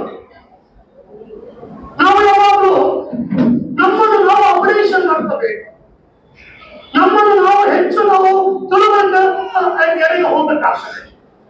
ಶಿಕ್ಷಕರೇ ಓದದೇ ಇದ್ದರೆ ನಮ್ಮ ಕೈಯಲ್ಲಿ ಓದ್ತಕ್ಕಂಥ ವಿದ್ಯಾರ್ಥಿಗಳು ಯಾವಾಗ ಓದ್ತಾರೆ, ಯಾಕೆ ನಾವು ಓದಬೇಕು ತಾನೇ. ಇವತ್ತು ಒಂದು ಸರ್ವೆ ಮಾಡಿದಾಗ ಹಿಂದೆ ಒಂದು ಪೇಪರ್ ಐಟಮ್ ನೋಡಿದೆ, ನಾನು ನ್ಯೂಸ್ ಐಟಮ್ ನೋಡಿದೆ. ಗಣಿತವನ್ನು ಪಾಠ ಮಾಡತಕ್ಕಂತ ಶಿಕ್ಷಕರಿಗೆ 80% ವಿಶೇಷವಾಗಿ ಸರ್ಕಾರಿ ಶಾಲೆಗಳ ಪರಿವರ್ತನೆಯಾಗಬೇಕಿದೆ. ಮೊದಲೆಲ್ಲ ಸರ್ಕಾರಿ ಶಾಲೆಗಳಲ್ಲಿ ಓದುವುದೇ ಒಂದು ಸೌಭಾಗ್ಯವಾಗಿತ್ತು. ಆದರೆ ಇಂದಿನ ದಿನಮಾನಗಳಲ್ಲಿ ಸರ್ಕಾರಿ ಶಾಲೆಗಳಲ್ಲಿ ಶಿಕ್ಷಣ ಪಡೆಯಲು ಅಸಡ್ಡೆ ತೋರಲಾಗ್ತಾ ಇದೆ. ರಾಷ್ಟ್ರಪತಿಗಳಿಂದ ಚಿನ್ನದ ಪದಕವನ್ನ ಪಡೆದ ತಾವು ಕೂಡ ಸರ್ಕಾರಿ ಶಾಲೆಯಲ್ಲೇ ಓದಿರುವುದಾಗಿ ಅವರು ತಿಳಿಸಿದ್ರು. ರಾಜಶೇಖರ್ ಹಿರೇಮಠ್, KMM ಕನ್ನಡ, ಬೆಳಗಾವಿ. ದೇಶಕ್ಕೆ ಸ್ವಾತಂತ್ರ್ಯ ಬಂದು 75 ವರ್ಷಗಳು ಕಳೆದರೂ ಖಾನಾಪುರ ತಾಲೂಕಿನ ಪಶ್ಚಿಮ ಭಾಗದ ಗ್ರಾಮಗಳಿಗೆ ಎಂದಿಗೂ ಈ ಮೂಲ ಸೌಕರ್ಯಗಳು ಸಿಗದ ಕಾರಣ ಯುವಕರು ಹಳ್ಳಿಗಳನ್ನು ಬಿಟ್ಟು ಬೇರೆ ಕಡೆಗೆ ಉದ್ಯೋಗಕ್ಕೆ ಹೋಗುವ ಕಾಲ ಬಂದಿದೆ. ದೇಶಕ್ಕೆ ಸ್ವಾತಂತ್ರ್ಯ ಬಂದು 75 ವರ್ಷಗಳು ಕಳೆದರೂ ಖಾನಾಪುರ ತಾಲೂಕಿನ ಪಶ್ಚಿಮ ಭಾಗದ ಗ್ರಾಮಗಳಿಗೆ ಇಂದಿಗೂ ಈ ಮೂಲ ಸೌಕರ್ಯಗಳು ಸಿಗದ ಕಾರಣ ಯುವಕರು ಹಳ್ಳಿಗಳನ್ನು ಬಿಟ್ಟು ಬೇರೆಡೆಗೆ ಉದ್ಯೋಗಕ್ಕೆ ಹೋಗುವ ಕಾಲ ಬಂದಿದೆ. ಆಮ್ಗಾಂವ್ ಅಭಿವೃದ್ಧಿಯಿಂದ ದೂರವಿರುವ ಕಾರಣ ಕನಕುಂಬಿ ವ್ಯಾಪ್ತಿಯ ಆಮ್ಗಾಂವ್ನ ಯುವಕರು ದೂರದ ಹಳ್ಳಿಯನ್ನು ನಡೆದರು. ಆಮ್ಗಾಂವ್, ಮಾನ್, ಹುಳಂದ್, ಸದಾ ಮೊದಲಾದ ಗ್ರಾಮಗಳ ವಿಷಯದಲ್ಲೂ ಇದೇ ಕಾಲ ಬಂದಿದೆ. ಇನ್ನು ಈ ಭಾಗದ ಕೆಲ ಗ್ರಾಮಗಳಿಗೆ ಸರಳ ರಸ್ತೆಯೂ ಇಲ್ಲ. ಮಳೆಗಾಲದಲ್ಲಿ 2 ರಿಂದ 3 ತಿಂಗಳು ಸಾರಿಗೆ ಸೌಲಭ್ಯ, ವಿದ್ಯುತ್ ಇಲ್ಲ. ಇಂತಹ ಪರಿಸ್ಥಿತಿಯಲ್ಲಿ ಗಿರಿಜನರಂತೆ ಬದುಕುತ್ತಿರುವ ನಾಗರಿಕರು ಹಲವಾರು ಸಮಸ್ಯೆಗಳನ್ನು ಎದುರಿಸುತ್ತಿದ್ದಾರೆ. ಹೀಗಾಗಿ ಈ ಭಾಗದ ಪ್ರತಿ ಹಳ್ಳಿಯ ಯುವಕರು ಉದ್ಯೋಗದ ನಿಮಿತ್ತ ತಮ್ಮ ಹಳ್ಳಿಗಳನ್ನು ತೊರೆದು ದೊಡ್ಡ ನಗರಗಳಿಗೆ ಹೋಗುತ್ತಿದ್ದಾರೆ. ಈ ಭಾಗದ ಅಭಿವೃದ್ಧಿಯಿಂದ ಆಮ್ಗಾಂವ್ ಗ್ರಾಮ ಬಹಳ ನಿರ್ಲಕ್ಷ್ಯಕ್ಕೆ ಒಳಗಾಗಿದೆ. ಈ ಗ್ರಾಮದಲ್ಲಿ ಇಂದಿಗೂ ಸಾಮಾನ್ಯ ರಸ್ತೆ ಇಲ್ಲ. ಅರಣ್ಯ ಇಲಾಖೆಯು ಹಠಮಾರಿ ಧೋರಣೆಯಿಂದ ಇಂದಿಗೂ ಆಮ್ಗಾಂವ್ ಜನತೆ ಸಂಕಷ್ಟದಲ್ಲಿ ಬದುಕಬೇಕಾಗಿದೆ. ಜನರ ಅಭಿವೃದ್ಧಿಗೆ ಪದೇ ಪದೇ ಅಡ್ಡಿಪಡಿಸುತ್ತಿರುವ ಅರಣ್ಯ ಇಲಾಖೆಗೆ ವಿಷಾದ ವ್ಯಕ್ತಪಡಿಸುವುದನ್ನು ಬಿಟ್ಟು ಬೇರೇನೂ ಮಾಡಲು ಸಾಧ್ಯವಿಲ್ಲ. ಸದ್ಯ ಈ ರಸ್ತೆಯ ಸ್ಥಿತಿ ತೀರಾ ಹದಗೆಟ್ಟಿದ್ದು ಕೇವಲ ದ್ವಿಚಕ್ರ ವಾಹನ ನಡೆಯುವುದೇ ದುಸ್ತರವಾಗಿದೆ. ಮಳೆಗಾಲದಲ್ಲಿ ಆಮ್ಗಾಂವ್ ನಿವಾಸಿಗಳು ಬೆಳಗಾವಿ, ಖಾನಾಪುರ ಅಥವಾ ಗೋವಾಕ್ಕೆ ಹೋಗಬೇಕಾದರೆ ಜಾಂಬೋಟಿ, ಕನಕುಂಬಿ ಎಂಬ ಮುಖ್ಯ ರಸ್ತೆಯ ಮೂಲಕ ದಟ್ಟ ಕಾಡಿನಲ್ಲಿ 9 ರಿಂದ 10 ಕಿಲೋಮೀಟರ್ ನಡೆದುಕೊಂಡು ಹೋಗಬೇಕು. ಬೇರೆ ಆಯ್ಕೆಯೂ ಇಲ್ಲ. ಇಲ್ಲಿಯವರೆಗೂ ಆಮ್ಗಾಂವ್ ನಾಗರಿಕರಿಗೆ ಜನಪ್ರತಿನಿಧಿಗಳಿಂದ ಭರವಸೆ ಮೀರಿ ಏನೂ ಸಿಕ್ಕಿಲ್ಲ. ಯುವಕರು ತಮ್ಮ ಭವಿಷ್ಯವನ್ನು ದೂಷಿಸಿ ಹಳ್ಳಿಗಳನ್ನು ತೊರೆದು ಜೀವನಕ್ಕಾಗಿ ದೊಡ್ಡ ನಗರಗಳಿಗೆ ವಲಸೆ ಹೋಗುವ ಸಮಯ ಬಂದಿದೆ. ಹಾಗಾಗಿ ಮುದುಕರು ಮತ್ತು ಹೆಂಗಸರು ಅಂದರೆ ಅಜ್ಜಿಯರು ಮಾತ್ರ ಗ್ರಾಮದಲ್ಲಿ ಮನೆಗಳನ್ನು ನಿರ್ವಹಿಸುತ್ತಾರೆ. ಆಮ್ಗಾಂವ್ನ ಪರಿಸ್ಥಿತಿ ಹೀಗಿದೆ. ಈ ಚಿತ್ರವು ಒಂದು ಹಳ್ಳಿಯಲ್ಲಿ ಅಲ್ಲ, ಆದರೆ ಕನಕುಂಬಿ ಪ್ರದೇಶದ ಪ್ರತಿ ಹಳ್ಳಿಯಲ್ಲಿ ಕಂಡುಬರುತ್ತದೆ. ಕನಕುಂಬಿ ವ್ಯಾಪ್ತಿಯ ಆಮ್ಗಾಂವ್ ಮತ್ತಿತರ ಗ್ರಾಮಗಳ ಸಮಸ್ಯೆಗಳು ಯಾವಾಗ ಬಗೆಹರಿಯುತ್ತವೆ ಎಂಬುದನ್ನು ಕಾಲವೇ ಉತ್ತರಿಸಬೇಕು. ಮಹಾದೇವ್ ಪವಾರ್, KMM ಕನ್ನಡ, ಬೆಳಗಾವಿ. ನೂತನವಾಗಿ ಎಳ್ಳೂರು ಮಾರ್ಗವಾಗಿ ನಿರ್ಮಿಸಿರುವ ಬಸ್ ನಿಲ್ದಾಣಗಳಲ್ಲಿ ಬಸ್ ನಿಲುಗಡೆ ಮಾಡದೆ ಹೋದರೆ ಈ ಭಾಗದ ರೈತರು ಮತ್ತೊಮ್ಮೆ ಹೋರಾಟ ನಡೆಸುವುದಾಗಿ ರೈತ ಸಂಘದ ಅಧ್ಯಕ್ಷ ರಾಜು ಮೊರ್ವೆ ಎಚ್ಚರಿಸಿದರು. ಎಳ್ಳೂರು ಮಾರ್ಗದ ಬಸ್ಸುಗಳು ಇನ್ನು ಮುಂದೆ ಕೃಷಿಕಾರ್ಯ ಕೆಲಸಕ್ಕೆ ಹೋಗುವ ಪುರುಷರು ಮತ್ತು ಮಹಿಳೆಯರಿಗೆ 4 ಬಸ್ ನಿಲ್ದಾಣಗಳಲ್ಲಿ ನಿಲ್ಲುತ್ತವೆ. ಈ ಹಿಂದೆ ಎಳ್ಳೂರು ರಸ್ತೆಯಲ್ಲಿ ಕೃಷಿಗೆ ತೆರಳುವ ಪುರುಷ ಮತ್ತು ಮಹಿಳಾ ಕೂಲಿ ಕಾರ್ಮಿಕರಿಗೆ ಬಸ್ ನಿಲ್ದಾಣಗಳಿರಲಿಲ್ಲ. ಈಗ ಈ ಬಸ್ಗಳನ್ನು ಬಸ್ ನಿಲ್ದಾಣದಿಂದ ನಿಲ್ಲಿಸಬೇಕಾಗಿದೆ. ಹಾಗಾಗಿ ಈಗ ರೈತರಿಗೆ ಯಾವುದೇ ತೊಂದರೆಯಾಗುವುದಿಲ್ಲ. ಸದ್ಯದಲ್ಲಿಯೇ ನೂತನವಾಗಿ ನಿರ್ಮಿಸಿರುವ ಬಸ್ ನಿಲ್ದಾಣದಲ್ಲಿ ಬಸ್ ನಿಲುಗಡೆ ಮಾಡದಿದ್ದರೆ ರೈತ ಸಂಘ ಹಾಗೂ ಈ ಭಾಗದ ರೈತರು ಮತ್ತೊಂದು ಹೋರಾಟ ನಡೆಸುವುದಾಗಿ ರೈತ ಸಂಘದ अध्यक्ष राजू मर्वे एಚ್ಚರಿಸಿದ್ದಾರೆ. आम्ही रयत संघटना आणि या भागातील शेतकऱ्यातर्फे या ठिकाणी 4 ठिकाणी म्हणजे सिद्धिविनायक मंदिर, बायपास रोड, त्याचबरोबर शिम्मेजवळ आणि पेट्रोल पंपाकडे आम्ही एक 4 बस थांबे करणार आहोत. आणि KSRTCच्या KSRTCला आम्ही विनंती केली होती. त्यांनी हे बस स्टॉप केले आहेत आणि आम्ही आज त्यांनीच एक फलक दिले होते आणि ते आम्ही आज उभा केले आहेत आणि यानंतर प्रत्येक बसनं या ठिकाणी थांबवलं पाहिजेत. वडगावच्या शेतकरी मेलांना इकडे घेऊन जायला पाहिजे आणि येळूरच्या त्यांना इकडे घेऊन यायला पाहिजे, असं त्याने आता आजपर्यंत केलं पाहिजे. आणि जर करता नाही त्यांनी जर नाही केलं तर आम्ही या ठिकाणी रास्ता रोको करून KSRTCला जाग आणण्याशिवाय राहणार नाही. किती हे करणार आता हे 4 ठिकाणी करणार आम्ही. हे सिद्धिविनायक, कारण आम्ही KSRTCच्या ह्याच्यामध्ये रुजू आहे.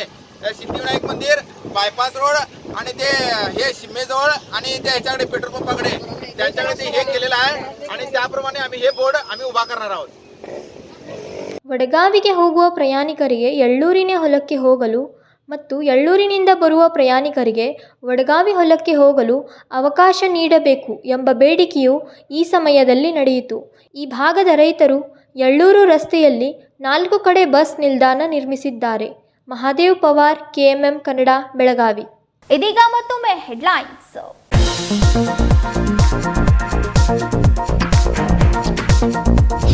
ಕೆಪಿಸಿಸಿ ಅಧ್ಯಕ್ಷ ಬದಲಾವಣೆ ಹೈಕಮಾಂಡ್ ಚರ್ಚೆ ಮಾಡಬೇಕು. ಅಧ್ಯಕ್ಷರಾಗಲು ಸಾಕಷ್ಟು ಜನ ಆಕಾಂಕ್ಷಿಗಳಿದ್ದಾರೆ. ಪಕ್ಷ ನಿರ್ಧಾರ ಮಾಡಬೇಕು. ಕಾಂಗ್ರೆಸ್ ಭವನದಲ್ಲಿ ಮಾತನಾಡಿದ ಸಚಿವ ಸತೀಶ್ ಜಾರಕಿಹೊಳಿ.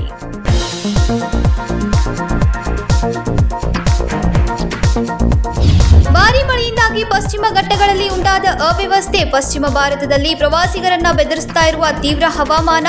ನೀರಿನಲ್ಲಿ ಕೊಚ್ಚಿ ಹೋಗ್ತಾ ಇರುವ ವಿಡಿಯೋ ವೈರಲ್.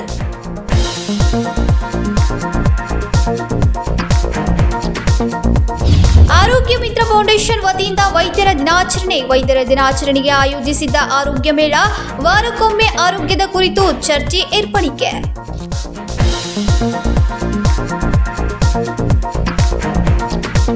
ಇವಿಷ್ಟು ಈ ದಿನದ ಪ್ರಮುಖ ಸುದ್ದಿಗಳು. ಇದೇ ರೀತಿ ಇನ್ನೂ ಹೆಚ್ಚಿನ ನ್ಯೂಸ್ಗಳಿಗಾಗಿ ನೋಡ್ತಾ ಇರಿ KMM ಕನ್ನಡ ಸುದ್ದಿ ವಾಹಿನಿ ಬೆಳಗಾವಿ.